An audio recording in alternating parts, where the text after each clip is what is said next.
Bismillahirrahmanirrahim. Assalamualaikum warahmatullahi wabarakatuh. Kita berangkat dari Al-Hasyr ayat 18. A'udzubillahi minasyaitonirrajim. Ya ayyuhalladzina amanu taqullaha wal tandur nafsum ma qaddamat lighad wattaqullaha innallaha khabirum bima ta'malun. Allah tidak mengizinkan kita untuk tidak melihat ke depan. Setiap hari kita melihat ke depan, memahami hari ini supaya kita bisa menentukan tempat dan langkah besoknya. Dan ternyata untuk memahami besok kita harus menoleh ke belakang juga. Tetapi syarat yang utama adalah sebelum wal tandur nafsum ma qaddamat lighad adalah wattaqullah. Jadi ketetapan bahwa kita tidak pernah tidak memberi mergan Allah, dan itu nggak usah diomongkan tapi menjadi pertimbangan diam-diam di dalam hati kita dan pikiran kita. Jadi ketika punya niat itu pun tetap konfirmasi dengan Allah, punya cita-cita, punya harapan maupun mengkonsep sesuatu itu dihitung dengan mempertimbangkan sunnatullah, mempertimbangkan segala syariatnya Allah di alam semesta. Tidak hanya syariat Allah di dalam ibadah mahdhah. Itu pun setelah wal tandur nafsu ma qaddamat lighad tetap ada lagi wattaqullah. Jadi ittaqullah ini satu ritme takwa, futurologi, takwa, futurologi terus tanpa batas.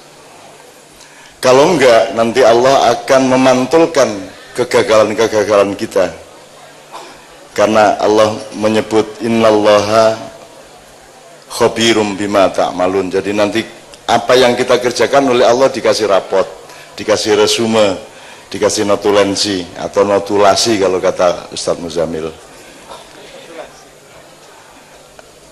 Nanti setelah ayat ini masuk ayat ke-19, Allah memperingatkan recheck lagi, rekonfirmasi lagi mengenai makommu di dunia, titik koordinat sosialmu, titik koordinat budayamu, titik koordinat politikmu, titik koordinat akhlakmu dan lain sebagainya. Wala takunu kalladzina nasullaha wa ansahum anfusahum ulaika humul fasikun. Allah memberi idiom atau nomenklatur yang namanya fasikun ya Ustaz ya, fasik. Fasik itu bukan orang yang tidak sholat, bukan orang yang suka berjudi. Fasik adalah orang yang tidak mengamati siapa dirinya, sehingga kemudian dia kehilangan karakternya, dia kehilangan pemahaman tentang siapa dia, di mana dia, kemana dia, dan seterusnya. Orang kalau tidak mengerti siapa dirinya, dia tidak tahu tempatnya, dan kalau Anda tidak tahu tempat Anda tidak tahu mau melangkah kemana. Itu yang namanya fasik. Nah, dasar kefasikan, asal usul kefasikan adalah wala takunu kalladzina nasullaha. Kalau Anda lupa sedikit saja kepada Allah, maka Anda akan lupa kepada diri Anda. Jadi ada kesepadanan antara tingkat lupa kepada Allah dengan tingkat lupa kepada diri. Jadi semakin Anda lupa kepada Allah, semakin Anda kehilangan diri Anda. Ini nanti kita urai macam-macam sesuai dengan yang kita perlukan dalam tema kita malam. Tapi ini pedoman dasarnya. Baru nanti sampai ke akhirat ayat berikutnya 20, la yastawi ashabun nari wa ashabul jannah, ashabul jannati humul faizun. Tidak sama orang-orang yang menjadi sahabatnya surga dengan orang-orang yang akan menjadi sahabatnya neraka. Atau ahli itu maksudnya, sebenarnya ahli surga di situ disebut ashabun nar, karena beliau ahli bahasa Arab. Jadi ashab itu orang yang berteman dengan surga. Nah ternyata surga neraka itu urusannya kan untung rugi. Barang siapa di surga dia beruntung, kalau dia rugi berarti dia di neraka. Nah masalahnya kriteria rugi itu apa, laba itu apa. Sekarang yang disebut rugi laba itu urusan linear ekonomi, urusan kapital dan urusan komoditas, urusan pasar dan urusan materialisme. Sesungguhnya laba rugi itu komprehensif dan integral. Maka pada malam hari ini kita belajar integritas itu antara lain dengan menghitung laba yang integral itu bagaimana, laba yang disintegral bagaimana. Nah, bapak-bapak sekalian, ibu-ibu sekalian, mohon maaf ini saya mulai langsung seakan-akan saya seorang ustadz. Ya, boleh langsung ngono ayate dan tidak biasanya. Cuman karena saya berdampingan dengan beliau junior saya dulu di Gontor, jadi saya menunjukkan bahwa seniormu ini juga bisa bahasa Arab. Gitu. Oke, ini pengantarnya sedikit. Nanti kita ngomong apa-apa sudah ada landasannya. Ya. Nah, integral itu tolong nanti dijelaskan. Tapi gini, ini kan karena saya harus bicara dengan mahasiswa, ada yang dosen, ada yang bapak ibu-ibu dari desa ya. Dari nggih Bu nggih. Nek rada angel mungkin ngacung mawon. Cak aja angel-angel gitu ya. Aku ra sekolah. Tak ngomong angel-angel ngoten nggih. Itu integral niku ngeten Bu. Integral itu kebersambungan satu sama lain. Integral itu kemenyatuan satu sama lain. Kalau bulatannya namanya kalau bahasa Jawa nyawiji. Nyawiji itu prosesnya adalah tauhid atau nyawijeke awakmu karo Gusti Allah, itu kalau dalam konsep tauhid. Nah, yang dimaksud integral ini nek gampangannya gini deh. Gula nggih Bu nggih? Bapak, gula niku enten napa nih Bu unsure? Legine, gulone, barangnya niku nggih sing atas sithik ngoten niku sing nek gula batu gede-gede bongkahan-bongkahan, nek gula pasir ngoten nika kaya wedi, nek gula Jawa kaya bathok nika nggih. Nah, tapi pokoknya ana legine, ana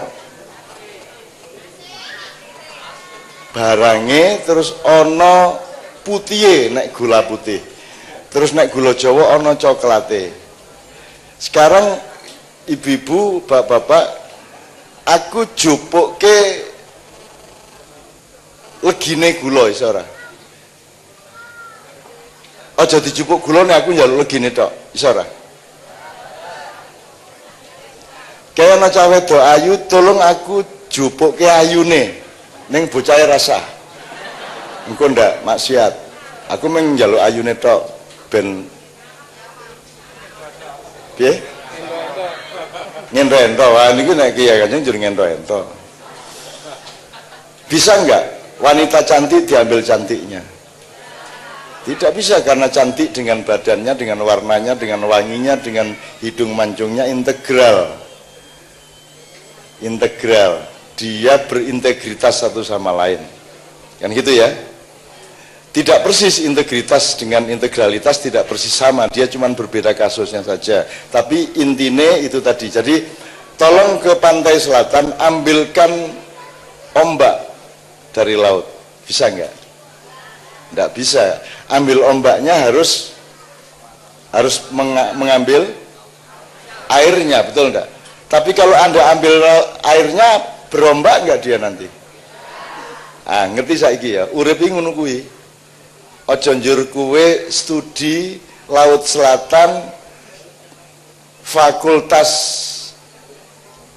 Air Laut jurusan ombak. Tidak bisa Anda mempelajari ombak tanpa Anda memahami laut, betul enggak? Nah, itu yang namanya integritas.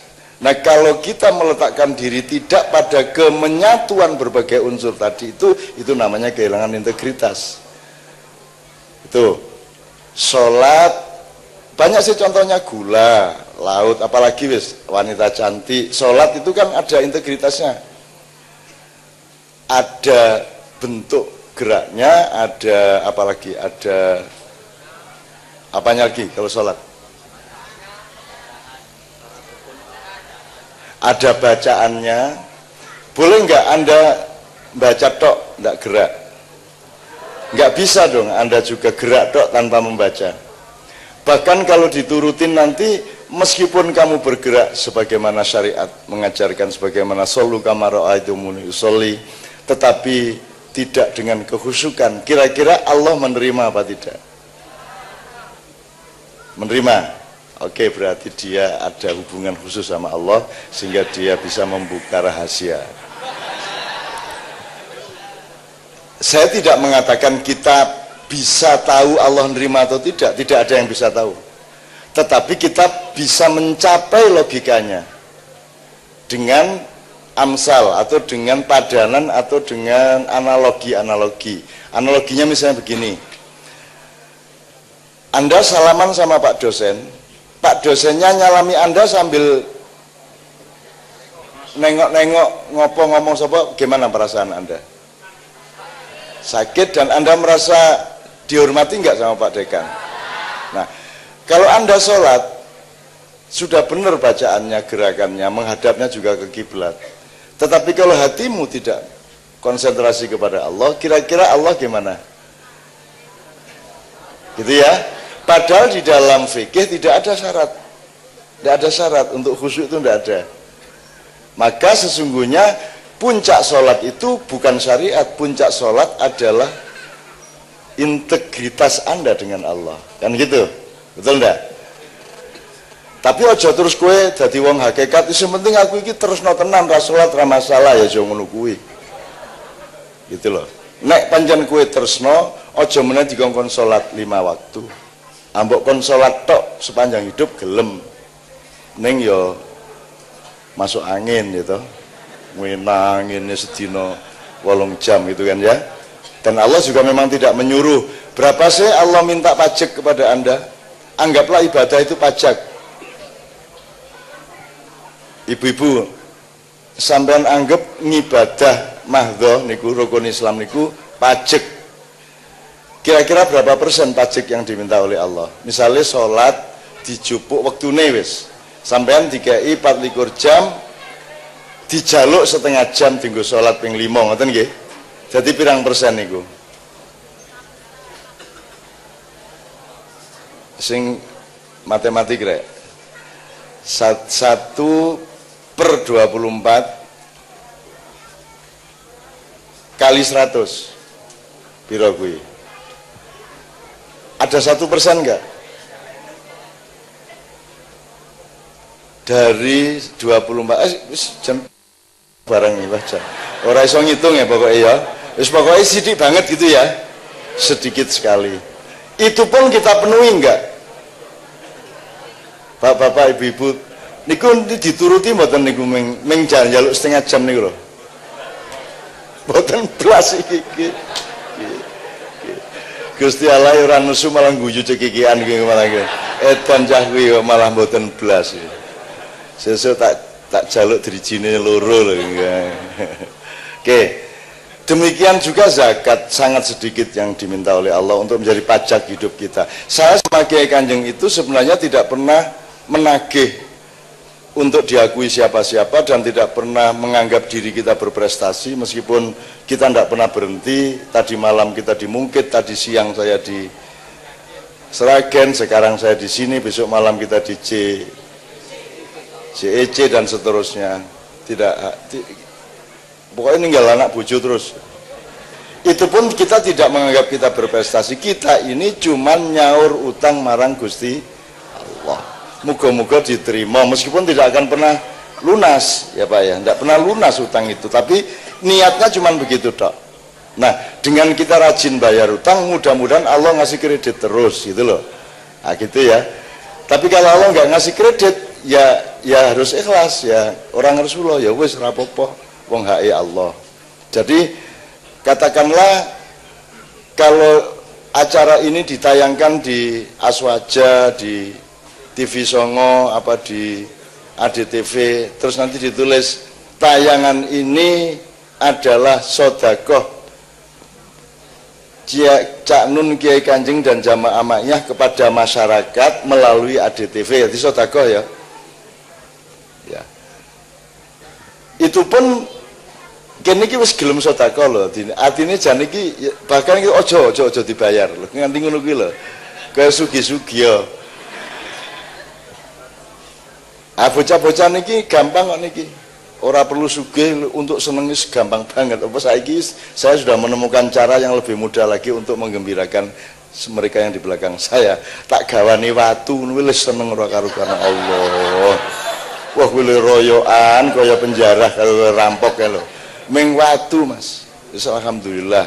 Nah watune kan dikarang-karang dhewe iki apa iki apa iki apa. Kuwi seneng banget. Ya ora klenik, ora musyrik, ora apa menghormati dan menghargai karya Allah. Allah tidak punya sampah. Jadi Allah itu selalu daur ulang itu Allah itu selalu, jadi LSM dan semua aktivis punya ide mengenai daur ulang itu kan sebenarnya sunatullah. Semua itu daur ulang. Alam semesta ini oleh Allah mekanisme dibikin daur ulang. Daur itu dari kata daurah. Daurah itu artinya muter. Kalau dairah itu satu lingkaran tempat, tapi kalau daurah itu lingkarannya begini, waktu. Kalau dairah itu ruang. Nah, dora sadar atau nek daur iki saka bahasa Arab. Itu. Ini saya ingin menunjukkan kepada sebelah kiri saya bahwa lumayan bahasa Arab Cak Nun ya. Gitu. Beliau kan alumnus Gontor serius, tamat beneran mengajar di sana, sodakoh 2 tahun lah. Aku ini 2 tahun seperapat saya di Gontor dan sudah cukup bagi saya untuk melajari semua ilmu Gontor sehingga saya melakukan sesuatu bagaimana caranya supaya secepat mungkin saya diusir dari Gontor. Jadi ana matrut Ustaz, ana matrut min Gontor. Matrut itu artinya diusir gitu. Gitu. Saya bangga dengan saya sarjana matrut min Gontor, sarjana usiran. Gitu oke. Saya kembalikan ke itu tadi ya, ke daur ulang. Nah, terus Anda kan mengalami bahwa enggak usah yang gede-gede. Batu tadi yang saya ceritakan itu kan daur ulang. Jadi tidak ada sampah. Kayu sudah tenggelam, sudah busuk. Nanti pada suatu hari Allah menciptakan, ternyata dia menjadi mutiara yang namanya fosil kayu. Robbana ma khalaqta hadza batila, kan gitu. Jadi kanca-kanca iki angger tak gawani watu, ora mudeng watune iki watu apa sak karep-karepmu lek menjenengi. Ning pokoke sing penting bocah-bocah njur mengatakan Robbana ma khalaqta hadza batila. Ana fosil kayu, ana fosil apa meneh? Yes. Ana fosil kelor, ana fosil sepah. Kuwi sing aku urung tahu ngerti ki ana fosil kudune ana lho kuwi. Lho mani gajah ana kok piye? Jadi maninya gajah itu, air maninya gajah itu kemudian tertutup salju, tertimbun tanah, ternyata dia awet, kelak dia menjadi padatan mutiara yang luar biasa, sekarang disebut mani gajah. Coba kuwi, wah jan ana-ana wae Gusti Allah kuwi. Kuwi sing aku urung nemoni kuwi lho. Tong lho. Bayang apik to kuwi nek ana watu gawe akeh ngene iki tletongen apik to kuwi. Iki ora diakoni karo ahli-ahli akeh itu, ashabul aqiin gitu. Oke. Daur ulang itu sebenarnya kan sehari-hari kita lakukan. Sistem sanitasi kan daur ulang. Ya, Nazri ya. Yang Anda minum tiap hari kalau dari sumur, meskipun itu dengan PDAM, itu sebenarnya juga air kotor yang disuling. Kan begitu. Kalau kita di desa dulu kan ya nimbo nang kula jeding njur nang WC banyune mlebu nang sapiteng, nek ana sapitenge nek jumbleng wis langsung rembes gitu. Al jumblengu minal iman gitu. Ojo rumah samu nek Anda, saya kira yang depan-depan tidak pernah mengalami jumbleng, dan itu saya kira itu merupakan kerugian sejarah yang luar biasa. Gue urung tahu jumbleng gue lah mesti ora diwasa wong. Jumbleng itu tanah dilobangi kayak ipring kayak iwat. Gue nangkring ning kono kuwi karo cekelan ngene iki. Nah, terus kok delok dhewe proses iramanya, kamu kasih ilustrasi musik sebuah itu ilustrasi musik, terus ono sing musike iki penuh ana musike sing Ana musik sing ritme, jadi serba gitar ritme sing krocok krocok krocok krocok. Jijik ya. Jijik ini ya penak ya ta. Awis nek jan kuwi jijik, saya akan mohon kepada Allah, ya Allah, mereka jijik kepada tinjanya dan kepada peristiwa buang air besar, ya Allah, hindarkanlah mereka dari buang air besar. Ayo piye? Piye ya? Piye ayo. Njur kowe seumur hidup. Jadi seumur hidupmu kira-kira berang minggu kuwi. Jadi jangan marah, semua itu ada konteksnya, ada proporsinya, ada empan-papannya. Nyebut apa saja sebenarnya tidak ada masalah asal mengerti integralitasnya, mengerti dia berintegritas apa tidak. Kalau dia berintegritas dengan sesuatu, maka dengan sesuatu yang di lingkungannya, maka dia menjadi baik. Supaya saya tidak terlalu panjang, sanitasi, air yang kita minum, sumur, itu semua kan cepet banget itu dari kita sampai kita minum kembali kuwi kan cepet banget kuwi. Tur anggo teknologi apa-apa lho mung dirkejake lemah lho Pak niku. Jadi bapak-bapak sekali-sekali ibu mbok kelingan sing kok ombo kuwi jane dhewe. Ning disaring karo lemah. Bareng wis ana dunia modern, ana alat-alat yang di PDAM sehingga penyaringannya lebih efektif dengan skala yang lebih besar, dengan volume yang lebih tinggi kan begitu. Neng aslinya neng desa ya mengono kuwi. Jadi ini filsafatnya Pak Joko Kanto. Coba Anda di desa sini coba lomba cari apa? Ora, lomba menemukan atau memotret laler hijau. Wes, kuwi ilmune Pak Joko Kanto kuwi dadi kuwi nganggur to nek pas ana ki sing didelok ki laler wae ngono kae. Nah, laler ijo itu bisa nggak Anda temukan sehari-hari? Angel toh? Gampang. Di tempat terbuka teko lalere. Ora percaya sesuk prakteke. Sederhana. Sederhana, sama dengan Rasulullah menyerahkan di mana mendirikan masjid di Madinah yang pertama, serahkan sama onta. Ontane melaku nek dhek wis leren njur istirahat, nah disitulah tempat yang paling ideal untuk masjid karena di situ ada sumber air, karena onta akan pergi dengan penciumannya ke sumber air. Itu. Pak Muzamil, tafadhal sini. Ini dekan Fakultas Fikih ya. Fadal. Sini. Oke. Ya, alhamdulillah. Oke. Saya kembalikan kepada integritas tadi ya. Jadi kita ngomong awal seperti ini terus kelingan Ibu nggih, integritas niku artine niku pokoke kabeh iki kudu nyambung satu sama lain. Nggih. Kalau contohnya gula wau, cahayu wau gitu nggih. Wong saiki nggawe panganan wae kudu nganggo integritas, apa sego tok ya ora iso. Wis saiki sego tok wae ora iso, kudu ana piringe. Nggih mboten, Bu? Jadi sego sama piring itu peristiwa kebudayaan. Sebab mergo wong mikir mosok nyuguhke dikon mangat njur segone dilothekke kan ya ora iso. Maka muncul konsep kebudayaan yang namanya piring, gitu ya. Jadi integritas di dalam nasi sendiri terjadi, nasi dan di luarnya terjadi dengan piring. Jebul engko ya ora mung mosok sego tok. Mosok kowe nyuguhi dayamu mung sego tok karo piring karo apa? Apa nih karek wadahe kuwi? Cething apa? Cething, entong ya ora mungkin lah mesti gawe sayur nggih mboten. Mesti ana gorengan tempe, nggih ta?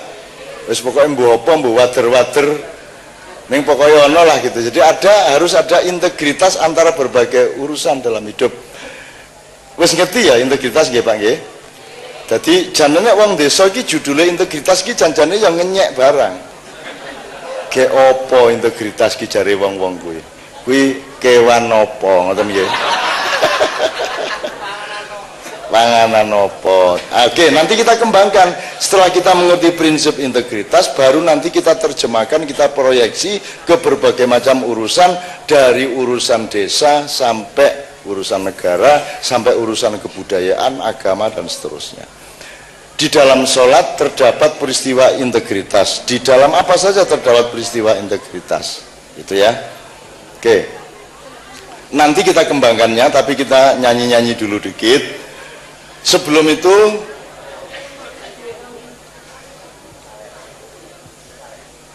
apa saiki? Tidak usah, nanti aja. Jadi yang negara nanti aja. Karena tadi saya sudah ngobrol-ngobrol sama teman-teman mahasiswa yang aktif di sini.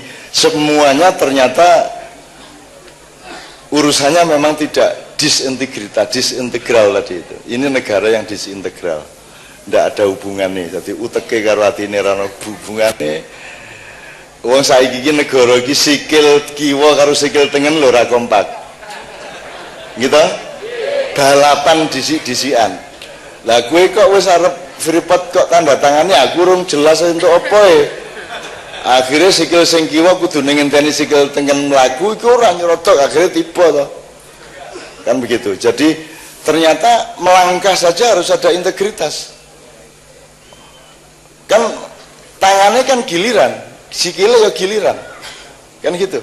Ora iso mlaku ora kompak. Jadi melakukan kudu siji, nek wis wayahe momentume baru sijine, terus ganti sijine meneh. Demikian juga tangane. Kan tangane iki ora entuk bareng sikile, nek sikil tengen kudu bareng sikil kiwa. Betul enggak? Ya, Dek. Kalau jalan kaki pernah enggak mikir bahwa tangan kiri bergeraknya harus bareng dengan kaki kanan? Pernah mikir? Harus sekarang. Jadi orang itu ternyata bisa melakukan sesuatu yang integral meskipun dia tidak menyadari. Jadi nek melakukan, orang mungkin gue melakukan ini. Gue mau ngedan loh gue. Jadi kan melaku mesti bertentangan. Set, gini toh. Nah, tangan kiri yang bareng tangan kanan. Jadi Allah itu menciptakan segala sesuatu itu dengan integritas. Itu ayatnya apa? Kewajiban beliau berdua. Aku sudah kasih 2 ayat tadi Pak Muzamil. Jadi sekarang ayat berikutnya antum nek kue orang ngerti sesuk tak.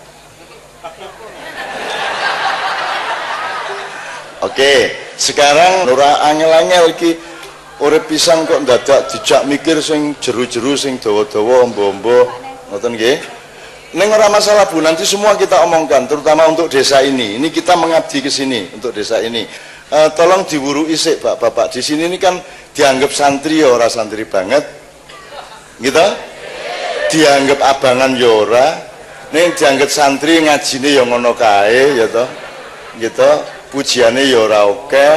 Ning alhamdulillah ngoten niku. Biasa nek wis santri banget njur sombong. So nggih, nek wis santri kan njur sombong, ngarani liyane ora alim, aku sing alim. Liyane wis kae mlebu neraka kae aku sing mlebu swarga. Ngoten niku to? Ya alhamdulillah kene ora santri-santri banget ning ora abangan-abangan banget, tengah-tengah ngoten Ibu nggih. Karena Islam itu umatan wasaton, ngerti umatan wasaton kasusnya. Sekalian, contohnya aja ya. Kenapa Rasulullah mengkonsep itu? Juga Allah melegitimasinya. Dulu kalau orang Yahudi itu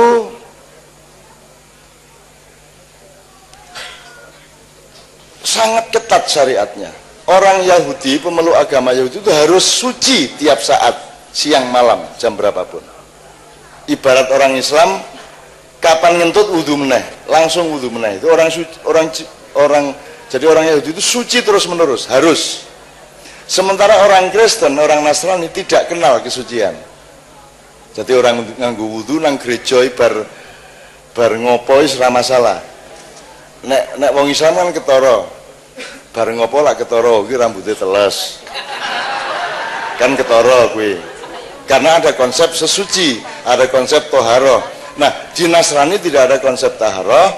Kalau di Yahudi toharoh banget, harus suci setiap saat. Nah, Islam ambil tengah-tengahnya. Kowe suci pas sholat wae.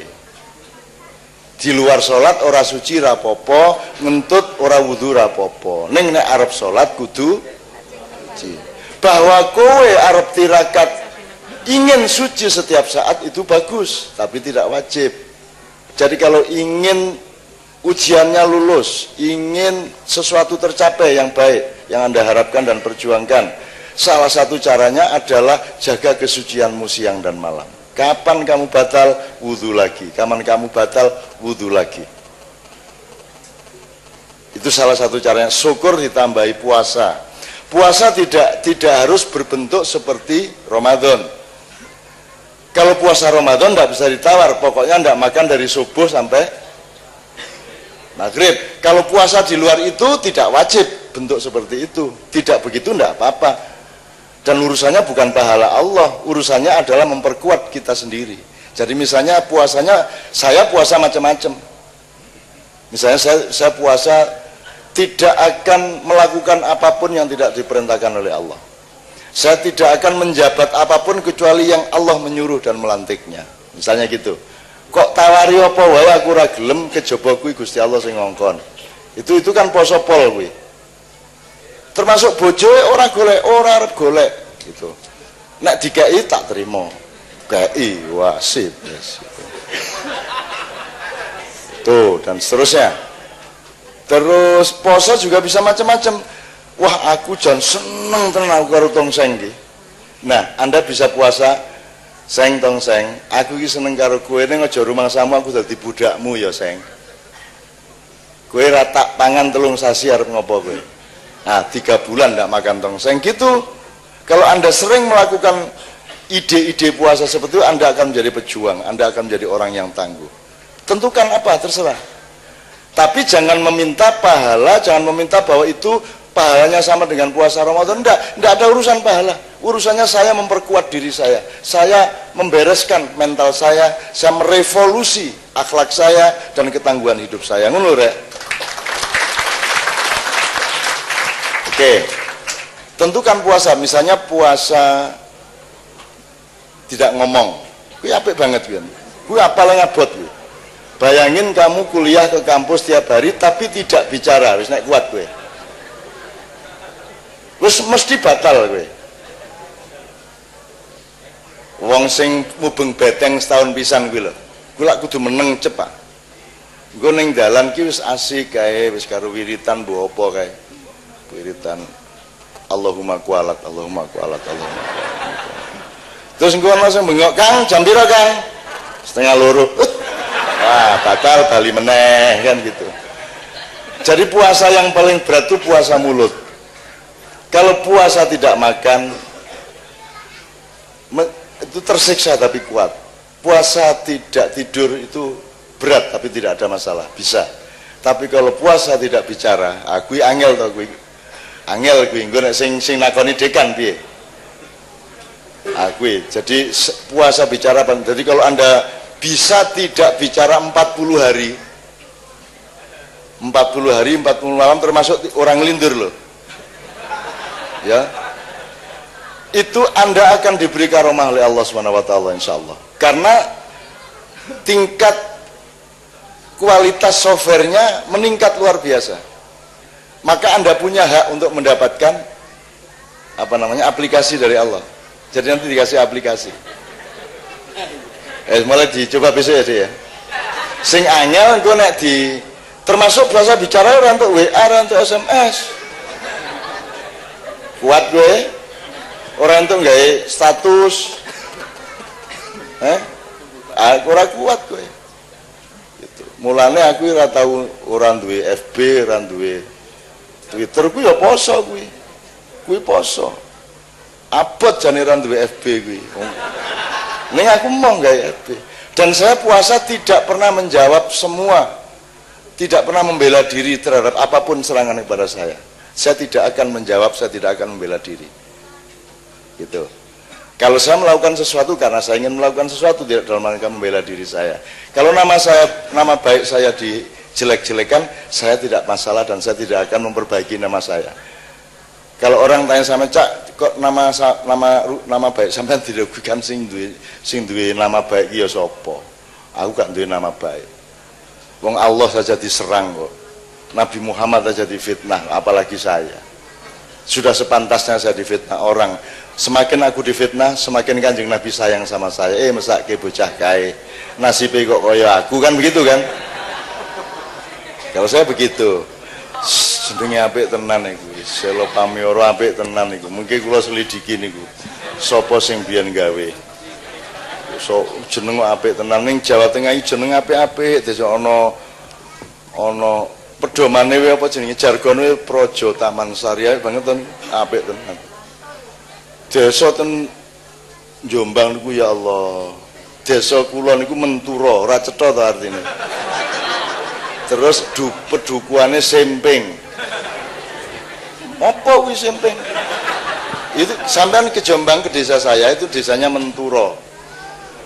Pedukuan sebelah barat namanya Semping, sebelah timur namanya Mbulu. Bulu itu apa? Terus ana sebelah selatan Kuadungan. Apa Kuadungan iki?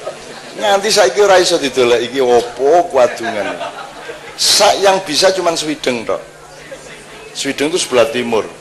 Swideng itu asal usulnya perang lawan Belanda di zaman Drustut, dimeriem sama Belanda dari Peterongan, Swideng.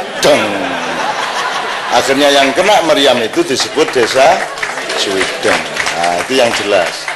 Lah ini desa sampean ini bagus sekali namanya. Pasti dulu ada seorang panembahan di sini, ada seorang syekh di sini, ada seorang brahma di sini, ada seorang yang sepuh yang memberi nama desa ini dengan nama yang mengandung masa depan yang baik. Karena setelah pertemuan ini akan ada perkembangan-perkembangan yang sangat signifikan di desa ini. Akan hadir seseorang, beberapa orang yang akan membawa cahaya dan akan mengajak semua penduduk desa untuk maju gemah ripah loh jinawi. Ini ya, Toto tentrem, Toto raharjo. Kok Toto raharjo? Oke, yang pertama Mbak Nia mau ngajarin apa ya? Oh ini ya Pak Lurah, mana Pak Lurah? Pak, sampean wis janji lho ini Mang. Ayo Pak Lurah. Pak Imawan, tadi sudah ngobrol lama sama saya. Tepuk tangan semuanya, tepuk tangan semuanya. Meriwah, meriwah, lenggah kalian Pak Kiai Muzamil. Mau beriki.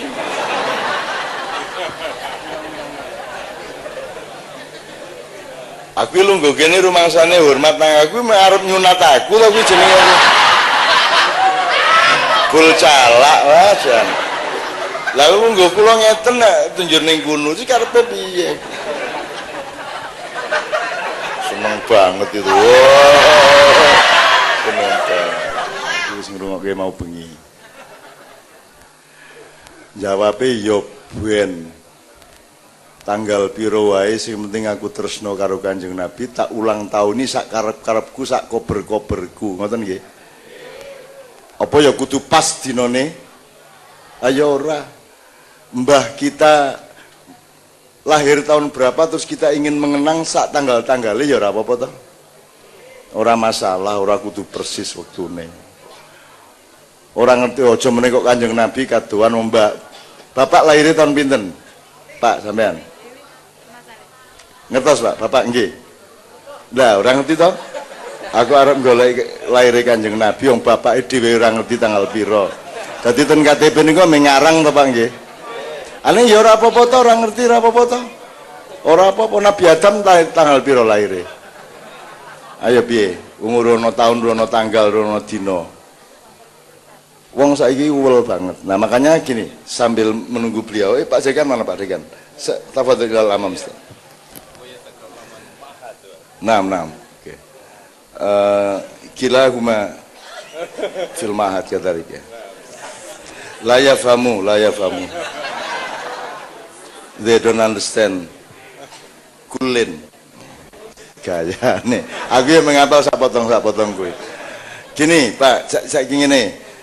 Ora masalah kuwi kabeh, ora masalah. Jadi itu juga bukan masalah yang kita bicarakan pada malam ini. Kita sekarang ini ngomong bahwa apa saja dalam hidup itu ada unsur-unsur yang tidak boleh dipisah-pisahkan, harus dikaitkan gitu. Saiki upamane nek disebut negara, kalau disebut negara itu ada apa saja? Unsur pertama, dimensi pertama, kekuatan pertama yang menjadi landasan adanya negara itu apa? Rakyat. Oke. Jadi kalau katakanlah kita bikin pilar prinsip nilai negara, satu rakyat, dua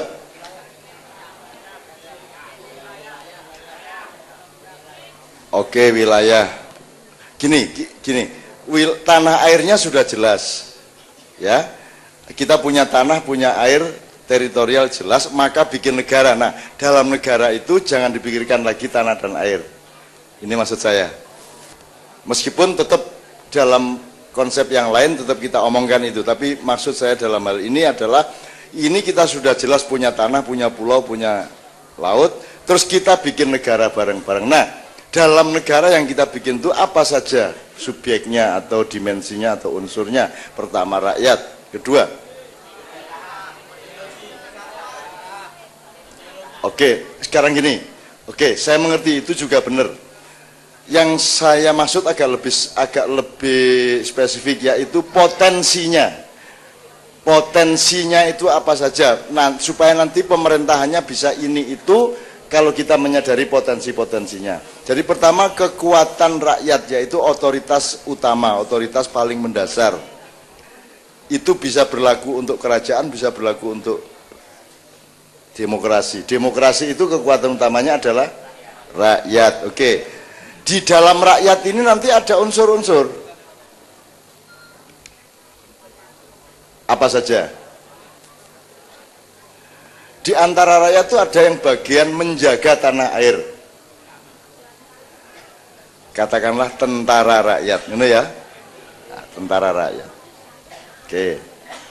TRI, Tentara Rakyat Indonesia gitu ya. Oke. Nomor 3, supaya kita punya pemerintahan, supaya ada program pembangunan yang baik, supaya tercapai cita-cita kenegaraannya, kebangsaannya, di samping keamanannya dijaga, apa unsur yang ketiga? Apa Bu?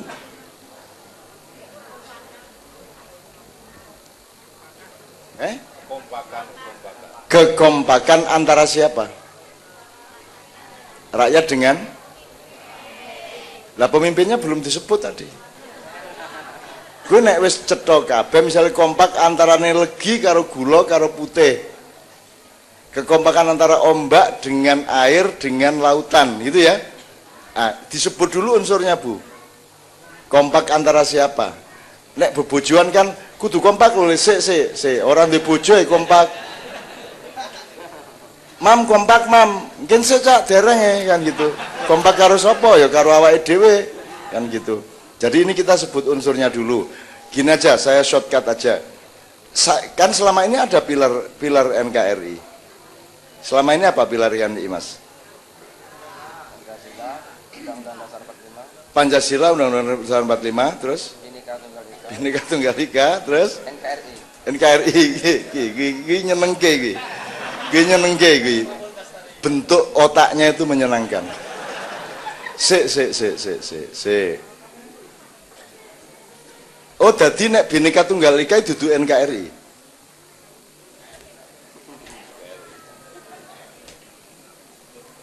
Terus nek Bhinneka Tunggal Ika itu di luar UUD 45. Nek Pancasila itu tidak termasuk UUD 45.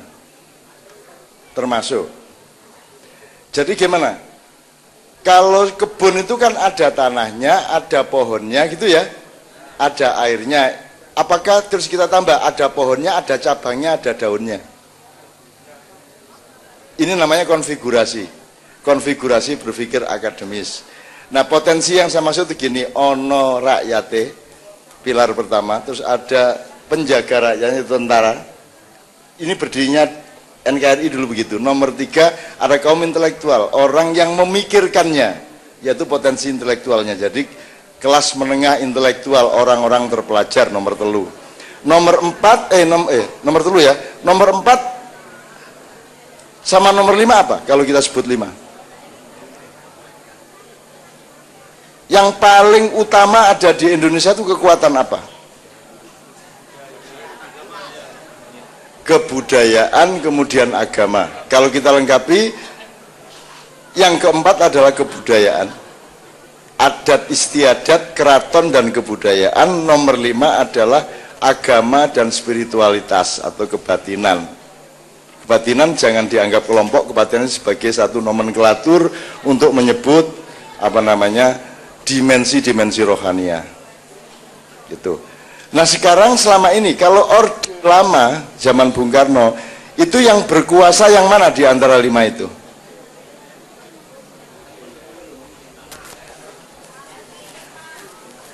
Kalau yang paling cetok Orde Baru itu yang berkuasa kaum intelektual apa militer? Militer. Kalau Bung Karno dulu? Bung Karno dulu adalah individu Bung Karno. Aku nomor 1 kan gitu.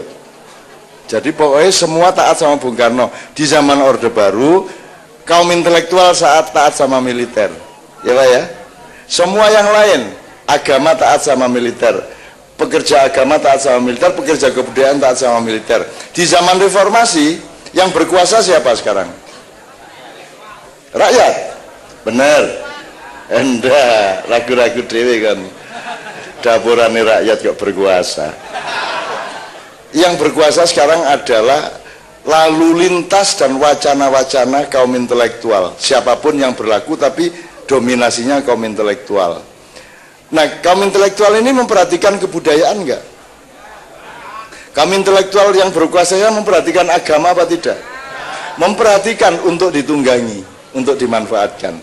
Sangat memperhatikan kebudayaan untuk ditunggangi, sangat untuk dimaafkan, untuk dimanfaatkan. Saya hanya ingin mendaftar begini. Jadi yang belum pernah berkuasa yang mana ini?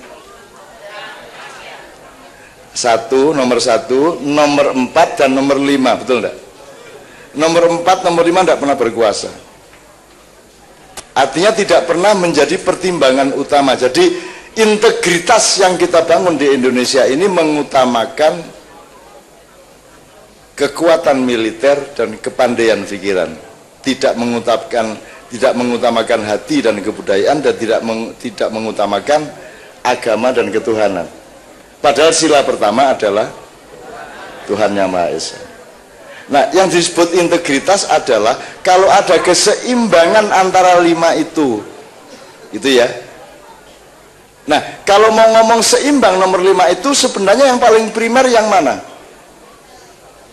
Yang paling primer itu yang mana? Agamanya apa, kebudayaannya apa, tentaranya apa, intelektualitasnya? Agama. Tapi kan kita tidak boleh bikin negara agama. Kita sudah berjanji begitu, nggak tahu siapa yang nyuruh itu. Kan begitu kan? Tiba-tiba aja kita marah sama agama, rento agama, kan gitu kan? Jadi Tuhan itu sudah lama tersinggung itu. Itu sudah lama. Oke, itu cara berpikir tentang integritas. Itu nanti berlaku atau tidak, diterusin apa tidak, monggo. Sebelum saya minta kepada beliau. Sekarang gini, saya ulang lagi mengenai Pancasila. Yang sudah dengar, mohon sabar. Bapak-bapak, ibu-ibu, apal Pancasila nggih Bu nggih? Aduh, mosok sampean tak apal. Orang Madura hafal Pancasila. Nomor 1 syahadat, nomor 2 salat. Nomor 3 puasa, nomor 4 zakat, nomor 5 haji. Itu Pancasila. Terus ono sing gak lulus, kamu apa Pancasilanya tadi? Lo ya cari sing gak lulus, ya 5 lo. Kata orang Madura, saya aja Pancasila 6 gak lulus, sampean cuma 5 lagi.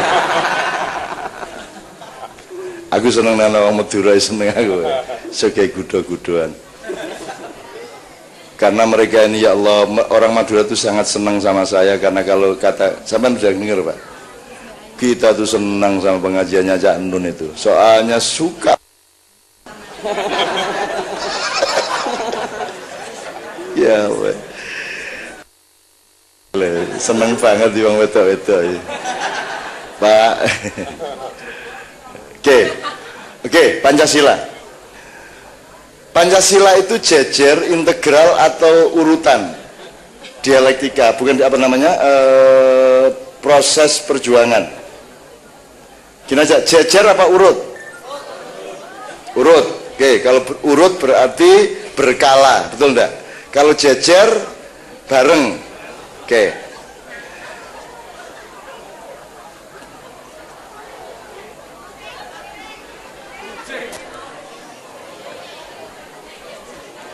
Kucing Bu.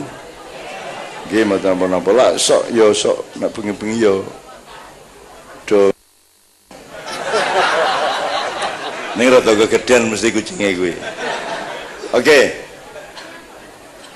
Iki sinau sithik-sithik mboten napa nggih? Tujuane dari 5 sila itu tujuannya sing nomor pira? Goalnya ibarat bal-balan iki dioper, digiring, silang. Terus goalnya itu adalah sila kelima, keadilan sosial bagi. Jadi sesungguhnya 5 itu hasil, bukan bagian dari Pancasila sebenarnya. Pancasila itu sebenarnya catur sila, tujuannya adalah keadilan sosial. Sekarang saya tanya, sudah tercapai belum sila kelima? Oke. Kalau ada ibarat pohon, buahnya adalah sila kelima. Apa sebabnya kok tidak berbuah? Oke, beliau menjawab langsung karena sila 1 sampai 4 belum dilaksanakan. Tapi diurut sih. Ngene wis ibarat ngene wae digawe kaya apa mau pabrik apa mau pohon anunya. Sanep peribahasanya, pabrik. Oke ya. Produknya adalah sila kelima. Kalau ternyata produknya gagal, sing berarti sing nggak bener apa? Pabrik, apanya Dik? Apanya Dik? Karyawannya. Oke, karyawan itu komponen dari pabrik, ya. SDM dari pabrik ada mesinnya, ada faktor-faktor lain, gitu ya. Jadi sila kelima tidak tercapai. Apa sebabnya mergo pabrik era bener iki. Jadi produknya iki nggak tercapai. Itu berarti pabriknya sila keberapa? Pabriknya sila keberapa? Pabriknya adalah pemerintahan toh. Pemerintahan toh yang harus mencapai sila kelima. Kita bayar dengan pajak kita, itu. Jadi pabriknya pemerintahan. Strip negara sekarang ya, meskipun sebenarnya berbeda, itu sila keempat. Buktinya dia ada perwakilan dan permusyawaratan. Jadi negara atau pemerintahan itu sila keempat. Sila keempat ternyata belum bisa menghasilkan sila kelima. Berarti pabrik sila keempat ini, pemerintahan Indonesia ini belum berhasil memproduk kesejahteraan rakyat dan seterusnya. Apa sebabnya? Apa sebabnya pabrik kok tidak berhasil? Mesti salah ini bikinnya dulu, bener nggak? Nah, yang bikin itu sila keberapa? Sila ketiga. Kan kalau sila keempat kan kerakyatan yang dipimpin oleh, itu sudah sebuah mekanisme. Sila ketiga apa? Persatuan Indonesia. Persatuan Indonesia itu adalah kekompakan di dalam menentukan begini bentuk negara kita, pemerintah harus begini supaya hasilnya sila kelima. Siapa sila ketiga ini prakteknya secara kasat mata di Indonesia? Yang bikin pemerintahan siapa? Mbak, yang bikin pemerintahan, yang menentukan presiden siapa? Kok rakyat gitu? Kok rakyat itu loh? Apa anda punya hak pilih? Selama ini anda waktu pilpres milih enggak? Oke, yang enggak milih salahnya sendiri, tapi milih toh umumnya. Kamu milih apa dipilihkan? Jadi gue milih apa ora? Kan cuma dipilihkan 2 toh. Itu pilihanmu bukan sebenarnya. Lah iya, gue jadi hakikatnya milih apa ora gue? Jadi terjadi nggak demokrasi? Loh. Lah gimana wong pabriknya yang bikin nggak bener? Kan gitu kan? Nah yang bikin pabrik adalah parpol. Betul nggak? Parpol. Parpol itu kenapa kok dipilih ini jadi ketua, ini jadi litbang, ini jadi ini? Kenapa mereka? Karena mereka dipilih berdasarkan tingkat pendidikannya dan integritas sosialnya, betul enggak? Jadi kalau parpolnya enggak mampu bikin negara dan pemerintahan yang bagus, berarti parpolnya ini merupakan produk dari sila sebelumnya yang juga belum benar. Sila kedua itu apa? Kemanusiaan yang adil dan beradab. Itu cita-cita apa? Bidang apa kemanusiaan yang adil dan beradab ini? Pendidikan. Jadi kalau parpol nggak beres, menyebabkan negaranya nggak beres, berarti parpolnya itu hasil dari pendidikan yang nggak beres. Jelas ya? Ini bisa diurai, tapi pokoknya prinsipnya gitu. Kenapa pendidikan sampai nggak berhasil? Banyak sebabnya kalau mau didetail, tapi intinya kalau menurut Pancasila, karena sila pertamanya tidak serius, karena Tuhan tidak benar-benar dipercaya, dan Tuhan tidak pernah menjadi pertimbangan di kampus kecuali UI sama UIN. Kalau dia Gajah Mada, kira-kira Tuhan laku enggak? Pernah dosennya menghubungkan pelajarannya dengan Tuhan? Ada kurikulum yang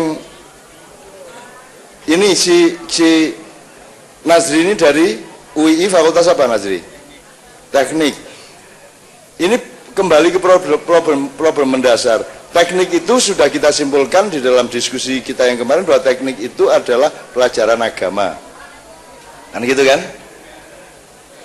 Jadi pelajaran agama atau pelajaran umum tidak tergantung mata pelajarannya, tapi tergantung cara kita memandang mata pelajaran itu, betul enggak? Betul enggak? Ini ada yang masih mikir loh ini. Apa pelajaran agama yang paling utama dalam kesimpulan Ma'iyah? Pelajaran agama yang paling utama, yang paling suci, yang paling sakral? Matematika. Pak Dekan, jadi pelajaran agama nomor 1 matematika, bukan syariat Islam, bukan mahfudot, hadis, tafsir. Tafsir kayak apapun kalau matematikanya tidak beres, mesti penyelewengan. Karena matematika itu tidak bisa ditawar. Biar orang NO, Ahlus Sunnah wal Jamaah, 5 kali 6 sama dengan 30. Meskipun dia kemudian pindah Muhammadiyah, tetap 30. Ya toh? Meskipun dia ikut PKB, tetap 30. Meskipun Rois Amnya sekarang itu ganti dengan kemarin, tetap 30. Meskipun dikasih duit berapapun, 5 kali 6 sama dengan 30. Itu suci luar biasa hisab itu. Nah, bahasa Arabnya matematika kan hisab. Dan ternyata kalau diurut-urut di Al-Quran, urusan manusia semua ini endingnya adalah hisab. Jadi yang temenmu kan di MIPA, di UGM, ya. Nah itu mereka itu orang yang paling mengerjakan pekerjaan yang paling suci, karena tidak bisa berkhianat dalam matematika. Kalau di politik mudah berkhianat, kehidupan sosial mudah berkhianat, pacaran aja berkhianat gampang. Jadi kalau mau cari pacar, lihat pelajaran matematikanya dapat berapa dia. Kalau kognitif, tapi kalau mental dan moral, lihat kebiasaannya matematis apa tidak. Jangan-jangan dia suka 5 kali 5 dibikin sama dengan 40, kan gitu. Maka dia akan jujur kepada Anda, kan gitu kira-kira ya. Oke, sampai di sini mudah-mudahan 5 sila tadi itu bisa kita pahami integritasnya satu sama lain, termasuk integralitas. Mungkin untuk bapak-bapak ibu-ibu yang di desa wis ben lah harap integralitas atau integritas ben wae. Saya sebelum saya mohon kepada Pak Dekan dulu ya, saya mohon nanti Pak Lurah sampean yang menguatkan yang poinnya di desa ini adalah X, sehingga dari seluruh ilmu kita nanti akan kita carikan jalan keluar bersama. Saya dulu ingat pada tahun 80-an, beliau antum di Gontor tahun berapa, Ustaz? Sabain. Oh, Sabain 70-an ya. Oke. Ana Sitin ya, Ana Sitin. Saya tahun 60-an, dia 70-an. Tahun 80-an itu saya punya universitas terbuka yang namanya Patang Puluhan. Ya. Saya kira itu lebih dahsyat daripada Ma'iyah sekarang. Karena kalau sekarang ini kan agak normal-normal santrinya. Di zaman Patang Bulan itu banyak betul orang nggak beres yang datang. Dan saya siang malam betul-betul. Kalau Ma'iyah ini saya masih ada jadwal yang jelas. Waktu di sekitar 15 tahun di Patang Bulan itu saya menampung banyak orang gila, orang stres, orang aliran sesat, semua saya tampung.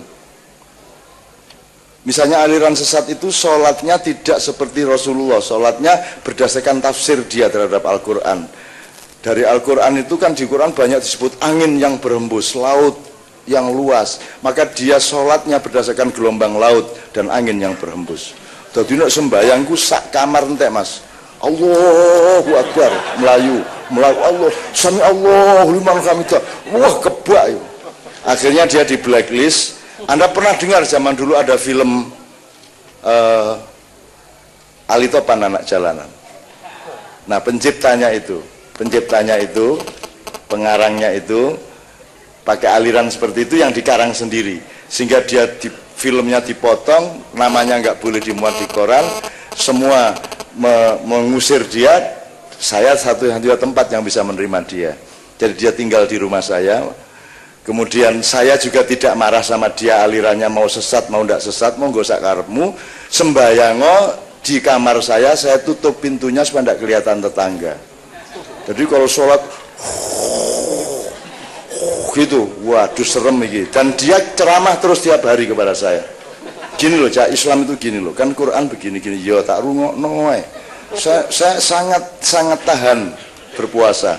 Jadi saya dengerin, saya punya bantahan terhadap setiap huruf yang diucapkan, tapi saya tidak membantah sedikit pun, sampai akhirnya habis ceramahnya. Wes ta gitu. Nah gitu. Ya wes Cak, wes oke. Ya wes sak karepmu ngono aku. Nah aku bantah kowe patah kowe. Nanti kowe tugel. Akhirnya dia bingung sendiri, lama-lama ketawa sendiri. Kan saya tampung semua, enggak ada masalah, enggak saya kafirkan, enggak, biarin aja. Suwe-suwe kesel dhewe, guyu dhewe. Iya ya, rada kendir aku ya Cak ya. Ayo pancen kowe kendir. Kaya ngopo sembayang angel-angel kaya ngono kuwi.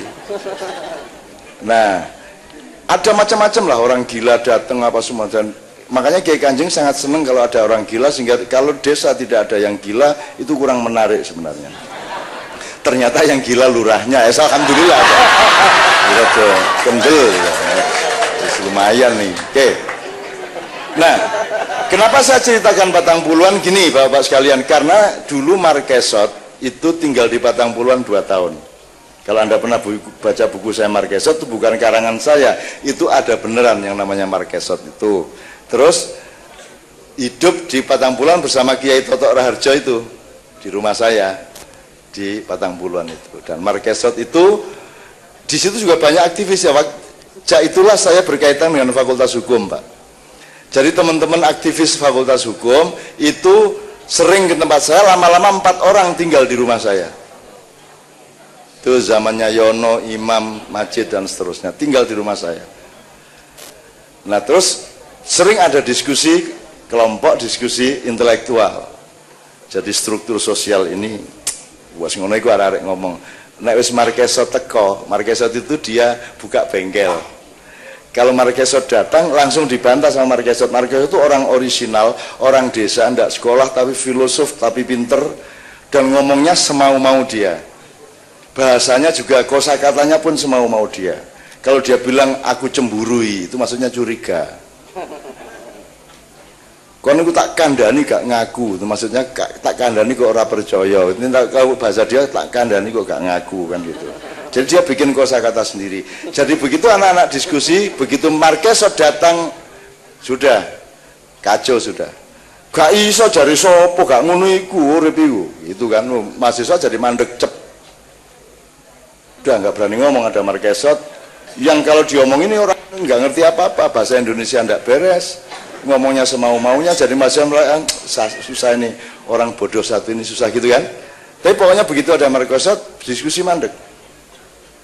Terus saya bilang sama mereka, setelah beberapa kali kejadian saya bilang, kalian kan sudah semester hampir terakhir nih. Saya tanya sama kalian, gunanya kalian kuliah itu supaya dipahami orang kecil, apa supaya kalian bisa memahami orang kecil? memahami orang kecil. Jadi kamu itu kuliah itu supaya apa namanya? Terus kamu kuliah itu orang kecil yang harus memahami kamu atau kamu yang harus memahami orang kecil? Memahami orang kecil. Kenapa kamu bersikap begitu kepada Marquesot? Kamu mestinya menganalisa apa yang diomongkan Marquesot tadi. Kamu langsung mandek dan kamu menganggap Marquesot itu tidak ngerti apa-apa, kan begitu? Itulah yang membuat maiyah terjadi, Mas. Karena saya mencoba untuk belajar sapa wae aku tak rungokke, sapa wae tak pahami. Saya coba memahami siapa saja. Semakin tinggi sekolahmu, semakin cetok kamu memahami bahasane wong cilik. Nek wong cilik aja tidak diskusi intelektual. Muka Pak Lurah asal ngomong kaya ning kampus. Gini Pak Lurah, kan kalau Clifford Gate dulu Pak Lurah, itu kan ada terminologi seperti ini kan gitu. Kan tidak bisa ngomong gitu. Ngomongnya mesti cespleng kalau di desa. Gitu ya teman sekalian. Itu termasuk bagian dari kewajiban integritas. Begitu mahasiswa hukum aktif di sini, maka dia seperti Allah yang menundukkan badannya dari huruf alif menjadi ro, bahkan kemudian menampung orang desa sini, memahami masalahnya, dan orang desa ini tidak harus memahami kita yang harus memahami orang-orang desa sini. Ngerti nggih? Itulah integritas yang seharusnya terjadi. Nah, sampai di sini saya minta Pak Dekan sama Pak Lurah berurutan. Terserah Pak Dekan dulu atau Pak Lurah dulu? Pak Dekan dulu ya. Dari sini kita nanti berangkat ke keperluan yang sebenarnya sangat lokal di sini, meskipun pertimbangannya harus global. Nyun sewu Pak. Bapak dan Ibu yang kawula hormati, yang saya hormati, tadi saya mendengarkan uraian dari Cak Nun yang berkaitan dengan tentang integritas, tentang kepribadian. Ingkang baku kula lan panjenengan menika mangertosi diri kula lan panjenengan. Untuk tahu tentang diri kita mau tidak mau harus tanya kepada pembuat diri kita, karena kita tidak pernah membuat diri kita. Nah, untuk tanya kepada pembuat diri kita, bagaimana caranya? Mau tidak mau kita harus kenal kepada Muhammad yang ada pada diri kita. Muhammad yang ada diri kita itu hakikatnya sesuatu yang terpuji. Kita menika dipun ciptakaken kalian Allah manusia yang terpuji. Pramila kalau itu kita menjadi manusia yang terpuji, maka tingkah laku kita itu harus terpuji. Ketika tingkah laku kita itu tidak terpuji, berarti kita menampilkan bukan diri kita. Kita menampilkan diri yang lain yang diciptakan oleh Allah untuk melakukan yang lain. Kita bukan setan, maka kita tidak melakukan sesuatu yang tidak terpuji. Kita sebagai manusia seharusnya kita melakukan sesuatu yang terpuji. Ketika kita melakukan sesuatu yang tidak terpuji, berarti kita ingin menjadi setan. Kita ingin menjadi bukan diri kita. Ketika kita menampilkan bukan diri kita, yang rusak adalah diri kita. Oleh karena itu, Bapak dan Ibu sekalian, tadi sudah sampai Cak Nun menyampaikan makna sesungguhnya puasa itu. Puasa itu kalau bahasa Arab yang dulu diajarkan Cak Nun itu kan saum itu. Saum itu menahan kemauan diri kita untuk mengikuti apa yang dikehendaki pembuat diri kita. Apa yang dikehendaki oleh pembuat diri kita, kita melakukan kebaikan di dalam kehidupan. Apa yang dikehendaki pembuat diri kita membuat mata untuk melihat apa yang dibolehkan yang dilihat oleh Allah. Apa kehendak Allah membuat telinga? Untuk mendengarkan sesuatu. Apa yang dikehendaki Allah untuk membuat mulut? Untuk menyampaikan sesuatu. Apa yang dikehendaki oleh Allah untuk membuat otak? Membuat otak untuk memikirkan sesuatu. Itulah hakikat Iqra di dalam kehidupan ini. Nah, ibu-ibu dan bapak sekalian, senaosa kula lan panjenengan menika wonten dusun, kula lan panjenengan kedah saged maos yang sesungguhnya. Menggunakan apa? Menggunakan sarana yang diciptakan oleh Allah Subhanahu wa taala. Peninggal kita menika kangge mirsani, telinga kita kangge mirengaken, mulut kita kangge ngendika. Itu harus difungsikan semuanya. Itulah yang dikehendaki oleh Allah. Arti puasa artinya memfungsikan segala sesuatu sesuai apa yang dikehendaki oleh pembuat sesuatu. Jangan memfungsikan segala sesuatu itu sesuai dengan kehendak kita. Kalau kita memfungsikan sesuatu sesuai dengan kehendak kita, berarti kita tidak sedang puasa. Sehingga seluruh apa yang kita lakukan itu memang dikehendaki oleh Allah.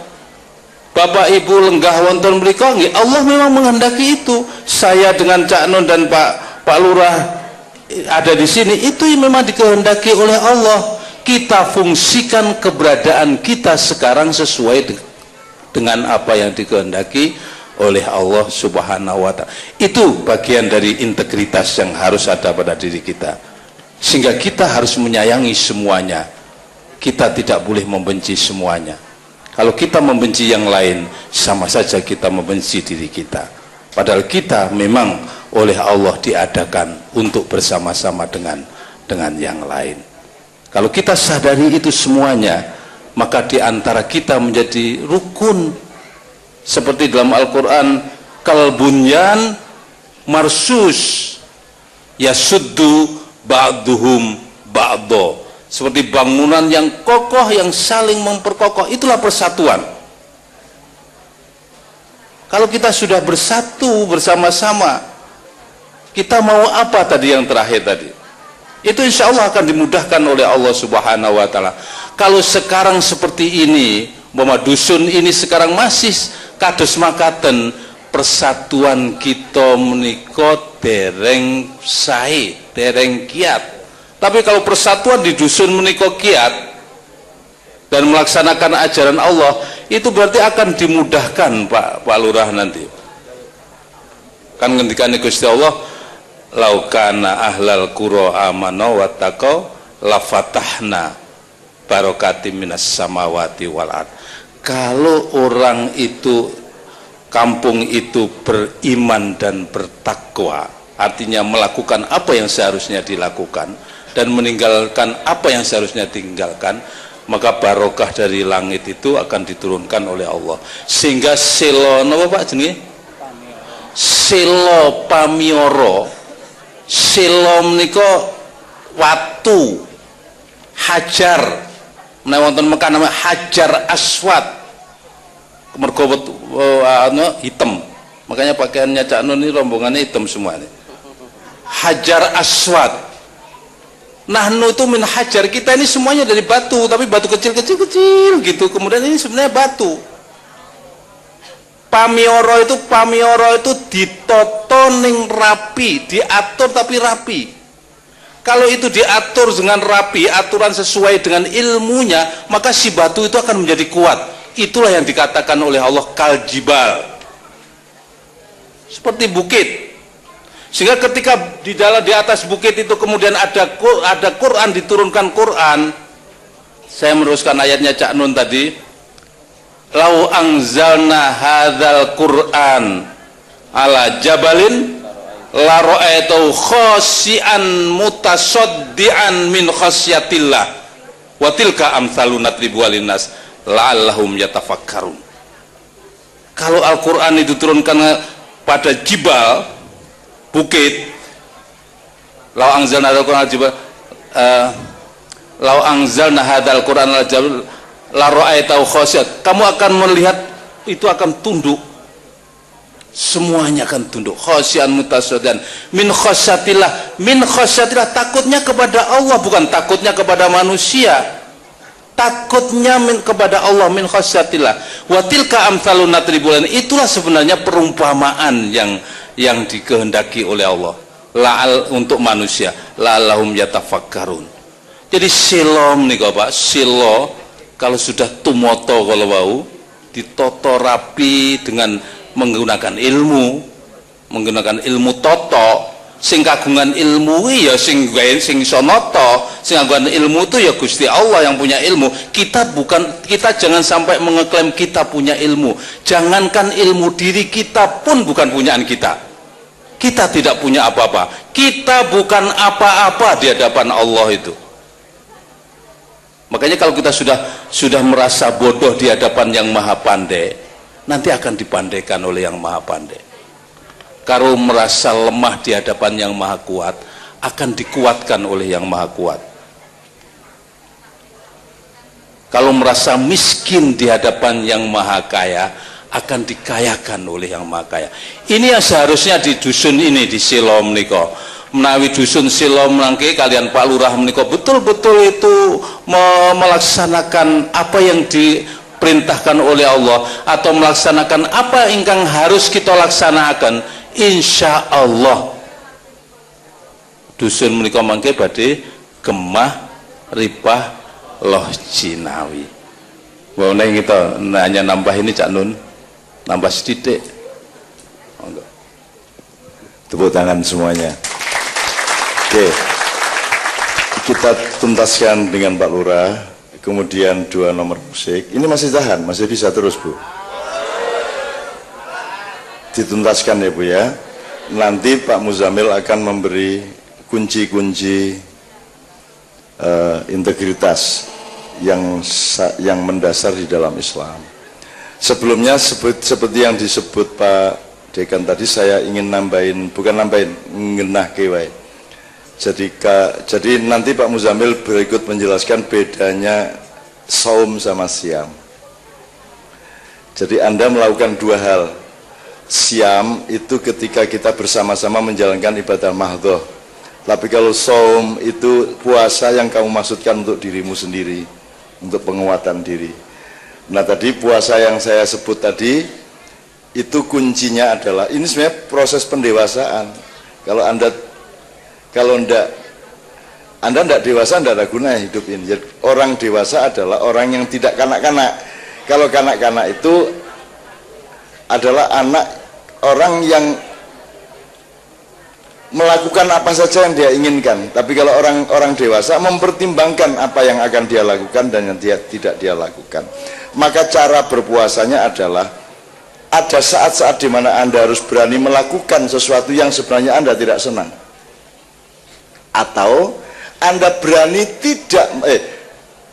pertama Anda melakukan sesuatu yang sebenarnya Anda tidak senang, atau Anda tidak melakukan sesuatu yang Anda senang. Kalau Anda membiasakan diri itu 30% aja dari hidup Anda coba aja, apa makanan, apa hobi atau apapun. Pokoknya kalau kamu sudah terlanjur senang banget, coba kamu tidak lakukan. Atau kalau kamu tidak senang banget, coba kamu lakukan. Anda akan jadi orang yang tangguh, Anda akan jadi orang yang dewasa. Kamu pikir saya mau ngomong, sebenarnya kan saya tidak mau ngapain, terus tuwek ngomong dari dulu 40 tahun. Aslinya saya tidak mau. Tapi kan ini urusannya bukan saya, urusannya adalah ketaatan, urusannya adalah komitmen, integritas. Tadi itu yang beliau mengatakan, kita hanya melakukan yang Allah perintahkan. Kalau ngomong seneng, saya tidak seneng.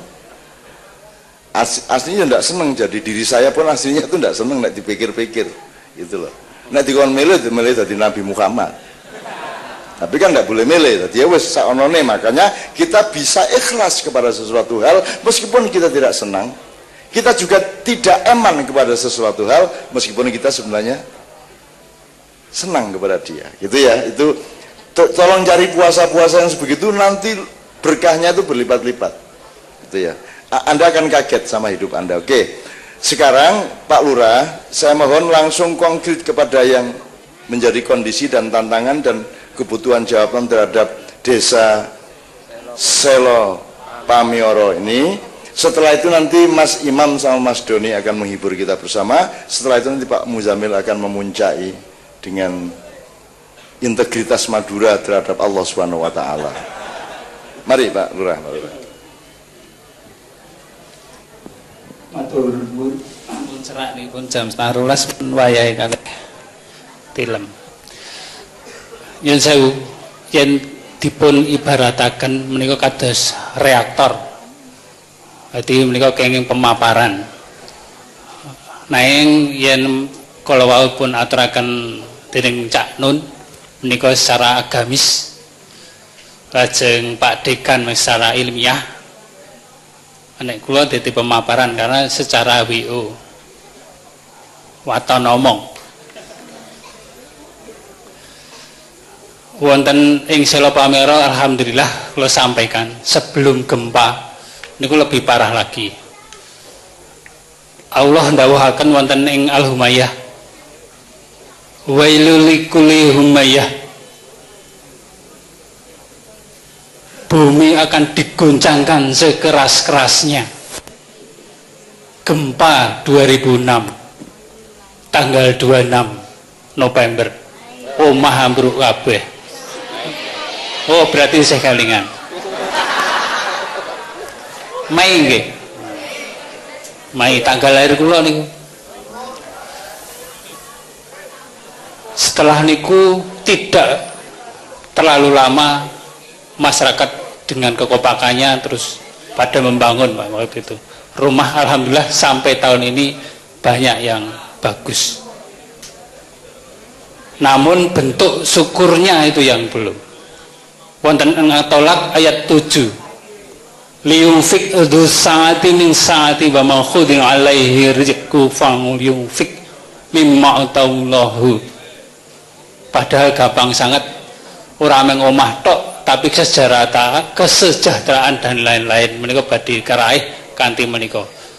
Padha nek yen kowe padha nemoni rekoso, nemoni kendala, masalah padha sedekah. Nah menika Pak sing kula sampaikan. Sela Pamioro menika yetos potensinya banyak sekali, besar sekali. Di samping pendudukipun kathah, warga masyarakatipun kompak-kompak, potensi alami pun topografi ini pun lumayan bagus. Namun akhir-akhir ini terdegradasi adanya globalisasi dunia yang masuk di wilayah desa-desa khususnya Sela Pamioro, baik karena teknologi IT maupun juga teknologi yang lain, sehingga kebudayaan yang harusnya dilestarikan niku nyun sewu rada suda Pak. Bahkan menika akan mempengaruhi sekali anak-anak sekarang, anak-anak saat menika yang tentang budi pekerti, unggah-ungguh tata krama sampun badhe ical. Tesih sekedhik-sekedhik. Nadyanto nek wonten tiyang sepuh sakniki buradat wis ra nganggo nek jaman riyen nderek langkung nyun sewu ngoten niku mboten wonten. Akhirnya Sela Pamioro tidak maju-maju, bahkan bisa dikatakan se-Kabupaten Bantul termasuk desa tertinggal. Karena apa? Ekonomi yang akan digarap tidak maksimal. Kula mboten mengecilkan masyarakat siki sing ekonomi ini minus karena pendidikan dan lain-lain, cuman bagaimana mengemas supaya masyarakat Sela Pamioro menika dari menjadi desa tertinggal, warga yang miskin. Nyun sewu ini kula aturaken, warga miskin kakanipun 1658 dari 4000 kakak, berarti sudah 50%. Nadyanto do nggih montor kabeh. Ning montor lungsuran. Wonten sing colongan.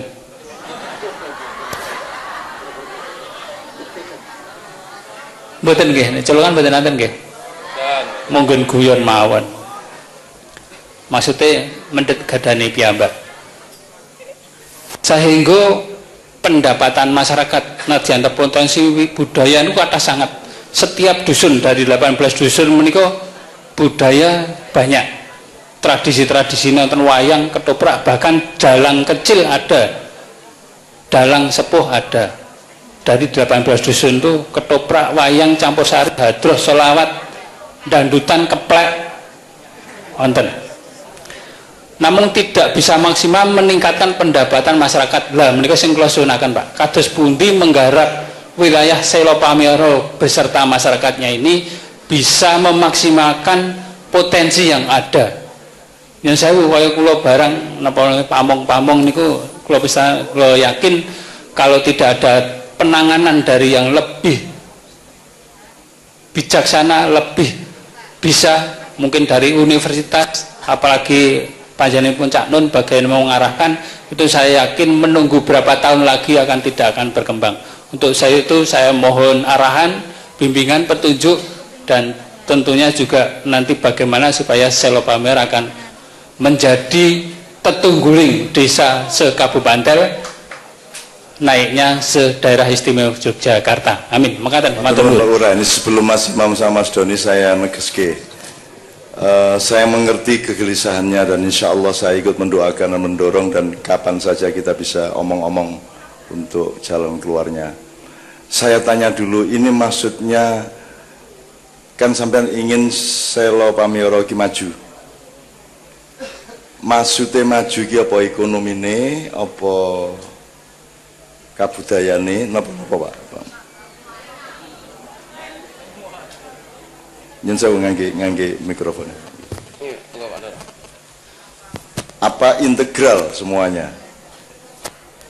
Komprehensif Pak, menyeluruh dari agama, ekonomi, budaya, tapi tidak budaya yang mengagukan budaya nenek moyang. Harap diketahui sebenarnya dalam perkembangan praktek-praktek sejarah modern, perkembangan ekonomi akan berakibat kemunduran budaya dan agama. Itu mesti Pak. Nah, tadi dihitung saiki. Tadi nek arep bangun gini, ayo dihitung meneh, carane kudu beda karo liya-liyane.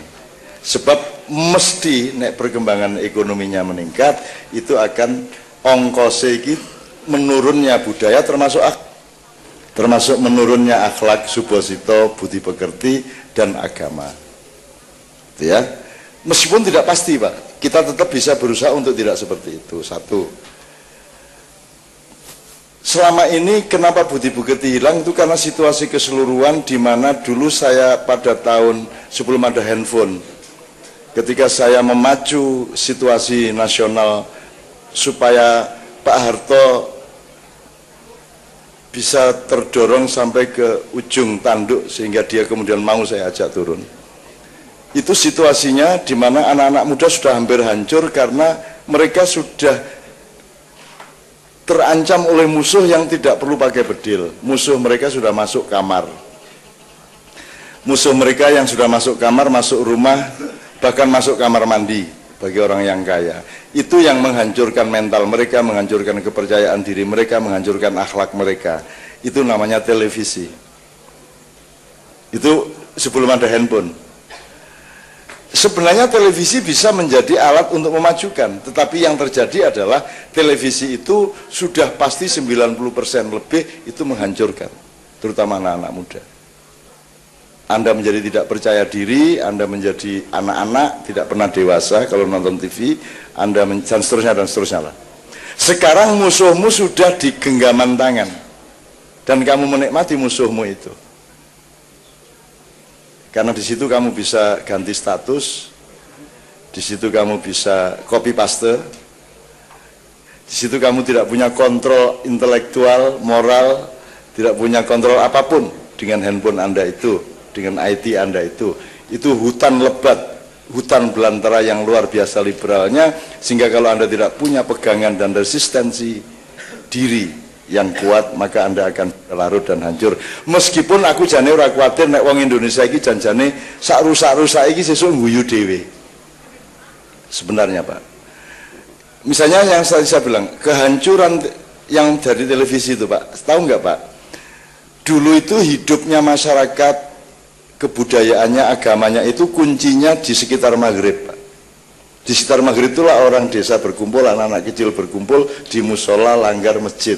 Disitulah mereka obak sodor, jumpritan, kemudian adzan, kemudian pujian, kemudian sholat, kemudian ngaji sampai isya, kemudian selesai sholat isya, kemudian kita jumpritan lagi, main-main obak sodor di bawah rembulan, baru kemudian dongeng di masjid, ada kusastraan, ada sastra oral, ada dan lain sebagainya. Nah, waktu sebelum maghrib sampai ba'da isya ini yang diambil oleh televisi, Pak. Itu yang diambil, itu namanya prime time.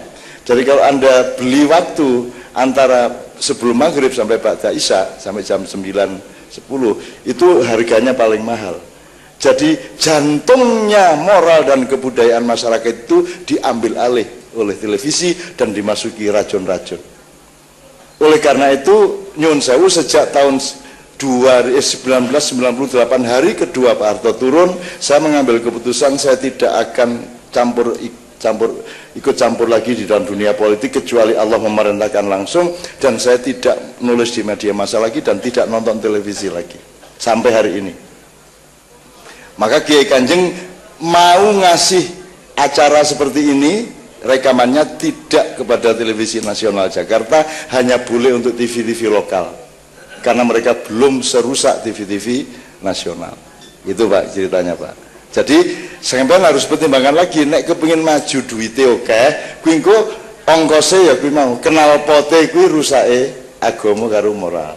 Tapi bisa kita bikin tidak seperti itu. Itu satu.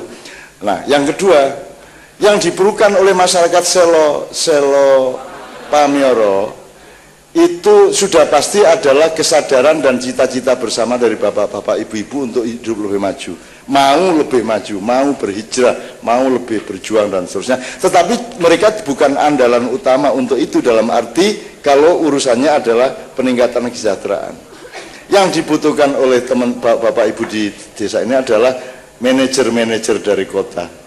Teman-teman dari UI bisa mencoba mengelaborasi itu. Bagaimana supaya ini kan kayak Ubud, ini kan kayak Pulau Bali kecil yang sangat indah. Ini bisa menjadi desa wisata yang luar biasa, sangat bagus. Apalagi dihidupkan kembali kesenian-kesenian tradisi yang ada di sini. Itu ya. Jadi ada wisata budaya, wisata spiritual, wisata sosial, wisata kanak-kanak dan seterusnya. Syukur di desa ini ditumbuhkan kembali permainan anak-anak asli, karena kita punya wacananya sekitar 250.000 jenis permainan anak-anak se-Nusantara.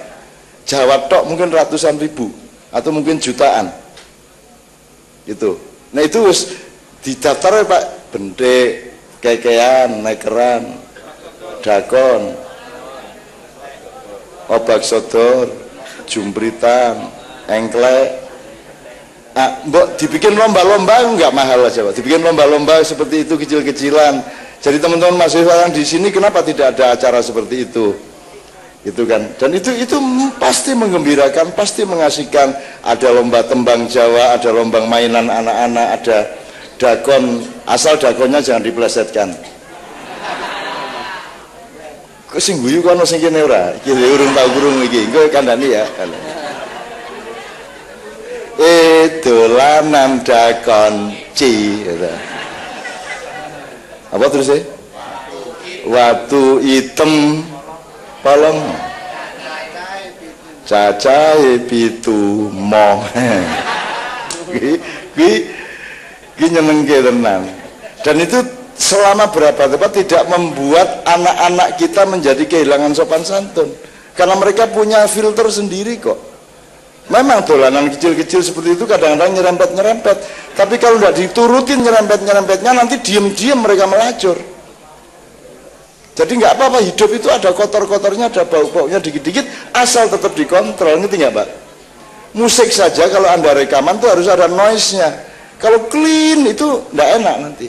Jadi hidup itu yo ono nyun sewu ya, yo ono wangine, jane wangine rano lho, menungso iki mambu kabeh lho. Ya ra? Dhuwur ya mambu, ngisor ya mambu.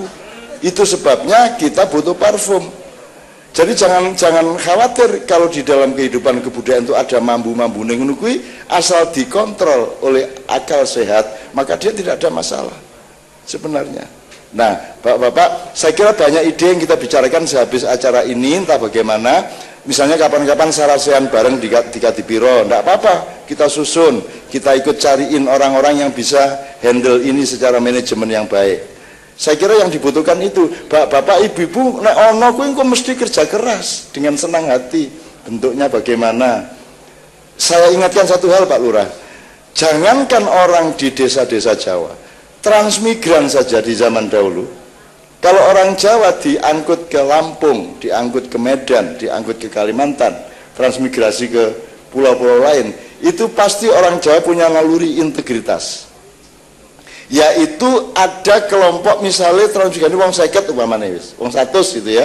Itu di antara orang 100 sih mesti ono pakar-pakar, ono ahli pertanian, ono jago cilat, ono kiyaine, ya, ono arsitek ora perlu dadi arsitek tenan. Sebenarnya Pak sing omah sak desa iki sing gawe arsitek ono apa ora? Lah orang nganggo to. Jane ket biyen iki ora nganggo arsitek ora masalah. Wong arsitek dikelompoke sak kon gawe Borobudur ya ora iso. Kan begitu. Nah, kita jangan nggak percaya diri gitu loh. Wong Jawa iki gawe omah iki ora nganggo digambar-gambar sik. Iku nek kowe digambar sik iki ngene-ngene iki itu kan manajemen modern yang ada uangnya arep gawe omah semene gedene, cagake semene, lawange ngene, wis bisa diitung. Lah nek wong desa kon gawe kaya ngono ora iso. Wong ana kayu digawe sik, ana boto dicicil ngoten to. Bentuke engko sik ora masalah. Uripe ngono kuwi. Uripe ngono kuwi kaya wong desa kuwi. Atene nek Gusti Allah nganggo cara arsitek gawe Nabi Adam digawani Quran. Nggih mboten? Nggih to? Wis digawani apa namanya draft yang lengkap Al-Qur'an. Terus mari ngono wis dikai wa 'allama Adamal asma kullaha tsumma aradul malaika. Semua sudah lengkap padahal enggak. Allah menciptakan pola yang namanya evolusi. Adam bar kuwi Nabi Nuh, Idris. Waktu Nabi Adam belum pakai sandal, pabrik sepatu rano. Nabi Idris baru mulai bikin teklek. Ora tau melajari to kuwi, ora ana bahane. Sampai tekleknya Nabi Idris itu ketika beliau dikasih kesempatan berpariwisata ke surga, sendalnya ditinggal ning swarga. Sampai sekarang sendalnya ketinggalan di surga sehingga dia tenang hidup di dunia, ra masalah aku susuk mesti mlebu swarga, wong teklekku keri ning kono kan gitu. Jadi kalau Anda sendalnya hilang di masjid, itu jangan marah, anggepen oh alah sandalku iki digawa malaikat nang swarga. Ngono wae. Mangane kuwi mangkel. Wah nek karo aku tak goleki apike ngono ya. Lemu sandalmu nesu barang sandalmu yo paling ning asrama kaya njupuk wae kancamu apa do wae gitu ya. Maksud saya jangan menyesali dan jangan undat-undat keburukan, segera temukan kebaikan dari sesuatu yang buruk yang menimpa kamu itu. Jadi gitu Pak ya. Di sini timnya sampai hitung lagi Pak. Jadi di sebuah komunitas Jawa harus ada integritas lengkap. Ahli pertaniannya cetha, ahli bangunannya cetha, pencake cetha, kiyaine cetha, apa menaliane, ahli boga, tata boga, masakan cetha, iso nggawe jajan Jawa, iso nggawe roti modern, iso nggawe macam-macam. Ibu-ibu dikembangkan tata boganya, bener tata boga ya jenenge ya.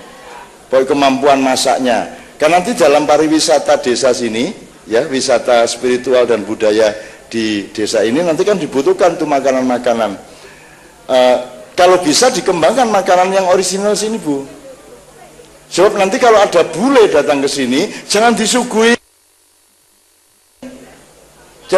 makanan barat toh. Kono iki nek panganan barat iki lah ngopo nang Indonesia iki nang Indonesia pangan pecel malah tekan kene disuguhi kentang.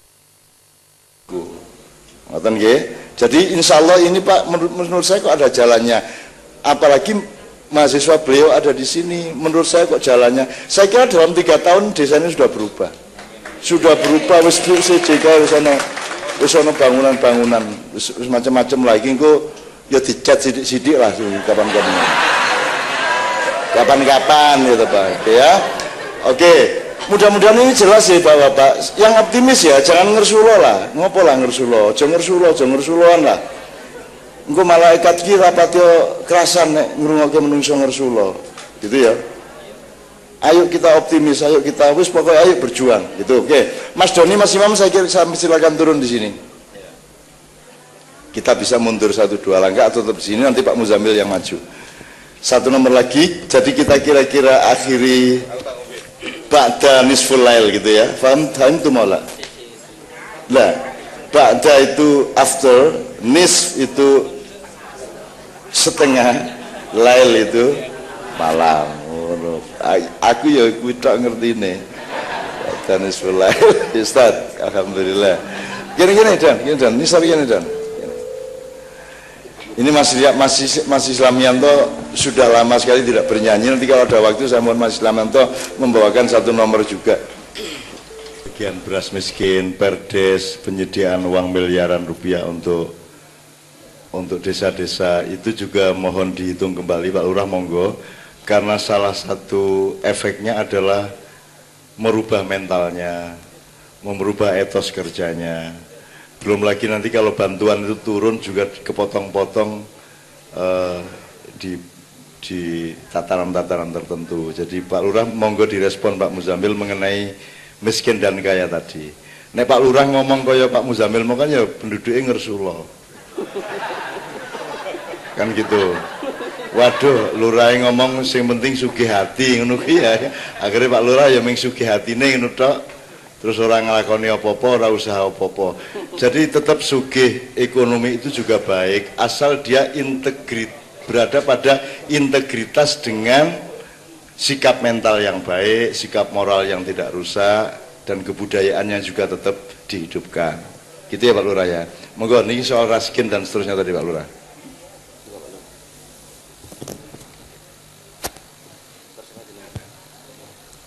Jam 12:04 disambung sesuk nggih. Lanjut. Oke. Sampai siang besok. Nah, ning tambahe dengan pundi. Nyun sewu tadi untuk bantuan-bantuan dari pemerintah baik dari berwujud raskin, kemudian bantuan kesehatan, kemudian juga bantuan-bantuan yang lain tunai, BLSM dan lain-lain, itu sebenarnya masyarakat juga senang menerima, senang mendapatkan. Bahkan yang tidak mendapatkan kepengen mendapatkan, termasuk saya. Cuman kalau dilihat dari secara makro secara menyeluruh, niku ketok men tuh karena ada yang dapat, yang ada yang tidak dapat, sehingga mendegradasi kebersamaan masyarakat. Antara satu RT pun bahkan bisa dirasakan waktu ada kegiatan gotong royong, bangun rumah, bangun corblok, itu sok ya kono sing nggarap sing untuk bantuan. Aku kan ra entuk, seperti itu Pak yang dirasakan masyarakat.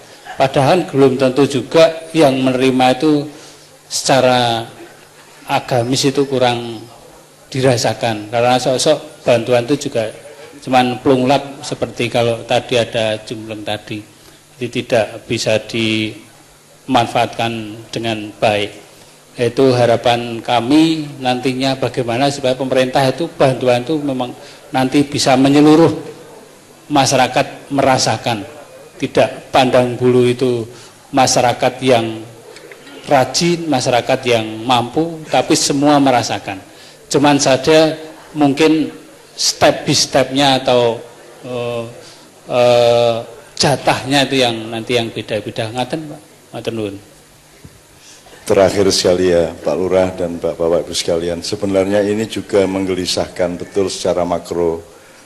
Karena pemerintah kita itu mencari image atau citra dengan raskin dan lain sebagainya, dengan hal-hal yang Anda mungkin tidak merasakan dan tidak cerdas untuk membaca. Yang pertama itu pendekatan materialistik itu sangat berbahaya. Kalau zaman Pak Harto dulu ada, Pak Harto mengatakan jangan kasih ikan tapi kasih pancing. Nah, Raskin itu kan ngasih ikan langsung. Jadi dia membunuh etos kerja, dia menciptakan kecemburuan sosial dan sebagainya. Akhirnya juga menurunkan kerajinan gotong royong dan lain sebagainya. Satu. Nomor dua, itu disebut bantuan untuk rakyat miskin. Itu juga sangat durhaka kata-kata itu. Kok bantuan iki rumangsamu kuwi wae sapa? Kabeh iki lah wae rakyat. Kok terus moro-moro kowe iki sing tak bayar iki bantu aku lah, kowe iki sing bayari aku kok kowe bantu aku. Jadi di Indonesia ini suatu hari kalau Allah mengizinkan kita rombak semuanya. Termasuk kosakata dan epistemologinya. Lu kok bantuan bagaimana? Wong pemerintah itu nggak punya apa-apa kok, dia aja dibayar kok, dia bantu. Nggak benar itu bantuan kepada rakyat itu milik rakyat. Jadi disampaikan kembali ke rakyat, bukan bantuan kepada rakyat. Itu loh. Kata subsidi pun harus kita cari gantinya. Itu kelihatannya sepele, tapi lama-lama menciptakan kesadaran bahwa rakyat betul-betul merasa dibantu oleh pemerintah. Loh enggak, pemerintah kok bantuan, duitnya sopo deh, wong duitnya rakyat sendiri. Itu pun ternyata duitnya utang, Mas. Jadi sekarang banyak program triliunan di tiap kementerian dan provinsi-provinsi itu duit utang semua. Ini tadi saya nyun sewu ngomong kepada teman-teman yang fakultas hukumnya di sini, Pak.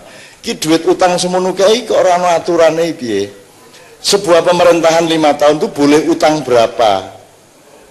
Itu kan harus ada batasannya. Satu, nomor dua. Tambang-tambang kayak Freeport atau batu bara atau gas atau apapun itu kok tidak ada aturan, tidak ada hukum, tidak ada pasal yang mengatur seberapa banyak kandungan bumi boleh diambil oleh sebuah generasi. Betul enggak, Mas? Mestinya ada undang-undang negara yang mengatur dalam 30 tahun misalnya, atau dalam 25 tahun atau 10 tahun monggo, hanya boleh diambil sekian persen dan setiap tambang dihitung. Jangan sampai ada pemerintahan yang mewarisi kesulitan-kesulitan besar kepada pemerintahan berikutnya. Kan sekarang tidak ada aturannya. Mestinya emas Irian Jaya itu diatur berapa boleh diambil. Silakan umpamanya terpaksa tidak bisa mengelakkan penjajahan Amerika melalui Freeport, tetap harus ada undang-undang untuk mengatur tidak semuanya diambil. Karena kita bertanggung jawab pada anak cucu kita, dan ini hukumnya nggak ada di Indonesia. Apa sebabnya nggak ada? Karena pemerintahannya tidak ada negara. Pemerintahannya itu orang yang punya kesempatan 5 tahun untuk mengeruk keuntungan sebanyak-banyaknya, kan begitu? Seharusnya ada negara. Di Indonesia tidak ada negara, yang ada pemerintah. Maka teman-teman hukum PR-nya adalah tolong dipelajari apa bedanya negara dengan pemerintah. Itu ada bedanya. Terserah nanti menghasilkan sistem yang berbeda, tidak ada masalah asal kesejahteraan rakyat. Selama ini orang tidak ada, bahkan tingkat Yusril, tingkat Mahfud MD, tingkat Busro, itu pun kalau saya ajak ngomong bedanya negara dengan pemerintah, nggak ada yang nyaut, nggak ada yang nyambung. Itu karena nggak ada negara, maka pemerintah setiap kali dia memerintah, dia boleh apa saja, karena tidak ada negara. Harusnya ada undang-undang negara, ada peraturan pemerintah, itu berbeda. Misalnya kurikulum, kalau kurikulum sudah bagus, dilegalisasi oleh undang-undang negara, sehingga pemerintah berikutnya, Mendikbud, Mendiknas berikutnya, tidak boleh merubah itu. Sekarang kan Mendiknas boleh merubah, mau 2016, 2006, 2013, dia berhak sepenuhnya. Seharusnya tidak boleh. Seharusnya yang mengatur adalah undang-undang negara. Dan ini salah semua ini negara ini. Mesake wong desa-desa. Ini kalau diperpanjang gini, saya kasih contoh-contoh aja deh. Bahwa negara itu bukan pemerintah, pemerintah bukan negara. Sebagaimana di rumah tangga, keluarga tidak sama dengan rumah tangga. Bendahara tidak sama dengan kasir. Ada lembaga negara, ada lembaga pemerintah. Kalau lurah itu lembaga pemerintah, bupati, kantor kabupaten itu lembaga pemerintah. Gedungnya milik negara, bukan milik pemerintah. Pegawainya, pegawai negara, bukan pegawai pemerintah. Jadi pegawai negara di kantor kabupaten tidak punya keharusan untuk taat kepada bupati, karena bupati itu outsourcing 5 tahun. Dia TKI sementara pegawainya di kantor kabupaten itu permanen sampai pensiun. Kan begitu. Jadi makanya kata PNS harus diganti kepanjangannya, bukan pegawai sipil. Bukan pegawai negeri sipil, karena negeri itu bukan bahasa konstitusi, bukan bahasa hukum. Negeri itu bahasa puisi dan kebudayaan. Dinggo nyanyian ki kata negeri, orang ono nyanyian kok nganggo kata negara. Ayo dolek ono sing ono. Semua nek ora tanah air karo negeri toh. Padamu negeri. Itu nggak bisa, kalau negara gak enak. Padamu negara aku nggak enak. Maka jangan pegawai negeri, itu tidak jelas pegawai negeri itu. Menurut saya itu melanggar akal sehat hukum. Makanya hukumnya harus pakai filsafat hukum, harus pakai akidah, harus pakai teologi, harus pakai dasar-dasar dan akar-akar ilmu. Dan Indonesia ini tidak, semua copy paste dari barang jadi dari Belanda atau dari Amerika. Ki dudu negara kaya ngene iki. Nek kowe takon aku ora tak akoni kowe iki. Ning mergo aku apian rapopo wis. Nggo ngamal aku tak nggawe KTP mesake kowe ngono kuwi. Tapi saya tidak mengakui. Karena saya pakai akal sehat. Apakah saya makar? Loh, orang makar aku. Sing bener ngono kuwi menurut aku, kok jare untuk berbeda menurut Kiai Haji Muzamil. Kan begitu. Saya enggak makar, saya sampai hari ini saya bantuin pemerintah, saya bantuin Pak Lurah, bantuin Pak Camat, Pak Bupati. Habis-habisan tiap malam kok. Sampai siang tadi di Kalioso saya bantuin kok. Gitu loh teman sekalian. Nah tolong teman-teman Fakultas Hukum, mbok punya rencana masa depan. Gini loh mestinya negara, gini loh mestinya pemerintah, itu punya catatan. Belum terlaksana 10 tahun lagi tidak masalah, tapi Anda sudah mendaftar kepada Allah, gini loh ya Allah seharusnya negara Indonesia. Seharusnya pegawai negara sipil, jadi taat kepada undang-undang negara. Bupatinya harus taat kepada undang-undang negara. Bupati tidak bisa memutasi kepala dinas, karena kepala dinas itu pegawai negara, bukan pegawai pemerintah. Betul enggak? Betul enggak? Nah iki dudu negara kaya ngene iki. Enggak bisa bupati main pecat, enggak bisa, wong dia cuma outsourcing kok. Part-timer kok dia. Dia part-timer tuh mas. Jadi jabatan politik itu sebenarnya tidak ada. Yang ada ya jabatan kenegaraan yang diperwakilkan kepada administrasi pemerintahan. Gimana sih ini teman-teman hukum ini? Bagaimana teman-teman ketatanegaraan ini? Gimana Yusril ini, Mahfud ini, Busro ini? Ayo mumpung tidak jadi ketua KPK, mulai sekarang mikir. Gitu loh. Dan jangan jadi ketua KPK sekarang, karena KPK sekarang sudah bukan seperti KPK ketika awal berdirinya. Nek tak terus ke nesu ya. Gitu ya Pak ya. Nah jadi Mbak, Fakultas Hukum kan, tolong nyicil ilmu itu. Bener, KPK itu lembaga negara apa lembaga pemerintah? Negara apa pemerintah? Anda orang hukum belum ngerti bedanya negara dengan pemerintah. Apa harapan saya ke depan? Apa harapan untuk anak cucu kita semua ke depan? Kalau Anda tidak mulai mempelajari itu. Yang seharusnya melantik ketua KPK dan memilih ketua KPK itu bukan DPR dan bukan kepala pemerintahan. Orang DPR itu yang mau diawasi KPK kok. Iki banget ini ya. Sekarang siapa yang nomor 1 maling yang harus diawasi? Iya kamu jelas. Lah kok pengawasnya dipilih oleh malingnya? Piye to kowe iki?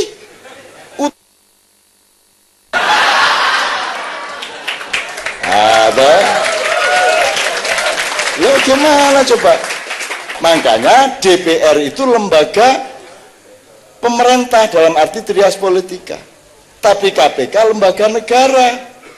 Mahkamah Agung lembaga negara, Komisi Yudisial lembaga negara, bukan lembaga pemerintah. Ya, mereka yang bikin policy termasuk MPR. Nah, MPR sejak Pak Amin Rais dimandulkan. MPR itu lembaga permusyawaratan, bukan perwakilan. Jadi dia majelis tinggi kalau di Amerika. Kalau DPR majelis rendah. Yang ngatur, yang bikin undang-undang MPR.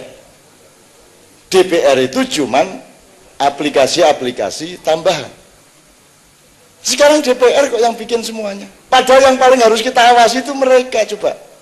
Kan kasusnya mereka terus ini. Terus siapa yang ngawasin? Jadi bagaimana? Apalagi KPK itu. KPK itu lembaga permanen negara atau lembaga ad hoc?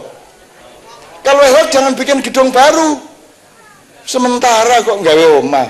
Ya kos no kowe. Bener ora Mas? Anda kuliah itu ad hoc, maka Anda harus kos. Kalau kamu bikin rumah berarti kamu penduduk permanen. KPK itu ad hoc, bukan lembaga permanen.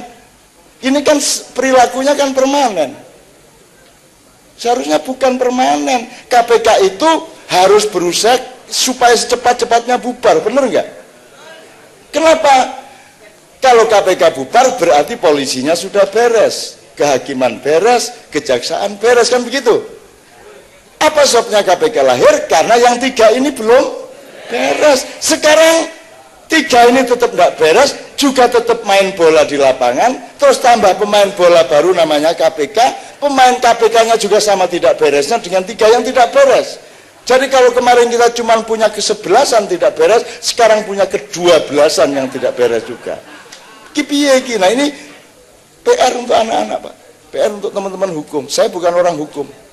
Kalau terpaksa nanti saya profesor ya kalian. Lah pikir orang ngerti hukum ya? Nggak pernah dihukum ya saya. Dan saya tidak pernah memperhatikan pasal-pasal hukum karena saya hidup ini cukup dengan hati saya dan pikiran saya. Saya tidak perlu menunggu pasal hukum untuk tidak mencuri. Saya tidak perlu menunggu Al-Quran untuk tidak memperkosa, betul enggak? Anda semua sebenarnya tidak ada Islam pun, insya Allah kalau jadi manusia yang benar, Anda akan berbuat maslahat, benar enggak? Andaikan pun tidak ada Islam, Alhamdulillah ada Islam, sehingga kita tidak hanya berbuat baik, tapi kita mengenal persis siapa Allah, karena Allah sendiri yang ngasih tahu siapa dia kepada kita. Sebab kalau kita sendiri yang nyari, tidak ketemu. Kita nggak akan bisa meneliti Allah dan meriset Allah. Paling kesimpulan kita, oh kayak dewa angin, kayak dewa bayu, kayak dewa matahari, kan gitu. Kayak Mbah Petro, Syekh Jumadil Kubro, Kiai Gringsing. Terus siapa yang di situ Pak, yang Pak Muzamil sering di situ ada siapa? Syekh Belabelu. Jadi itu kan ijtihad manusia, tidak apa-apa juga. Orang Hindu menyimpulkan oh ada Brahma, ada Siwa, ada Wisnu, itu ijtihad, jangan marah juga. Datanglah Islam, maka Islam ngasih tahu di mana Allah menginformasikan ini loh aku, namaku Allah, sifatku Rahman Rahim dan 97 yang lainnya, gitu ya Bapak sekalian ya. Mohon maaf ini saya perjelas. Jadi untuk desa sini tinggal dikerjakan Pak, tinggal dicari orangnya, tinggal dielaborasi. Untuk teman-teman Fakultas Hukum, saya mohon dalam waktu 3 tahun ada buku dari Anda semua, ada tim peneliti, gini loh seharusnya Indonesia secara konstitusi dan hukum. Kalau itu ada, besok anakmu tinggal make. Kalau enggak anakmu yang bikin lagi. Ma'iyah ini tidak ingin menguasai Indonesia dan tidak ingin melakukan kudeta, tapi kita mencatat gini loh mestinya negara itu, gini loh mestinya orang beragama itu, gini loh mestinya manusia itu, gitu ya Mbak ya. Oke, sekarang berdiri semua. Bismillahirrahmanirrahim, saya mohon maju ke depan.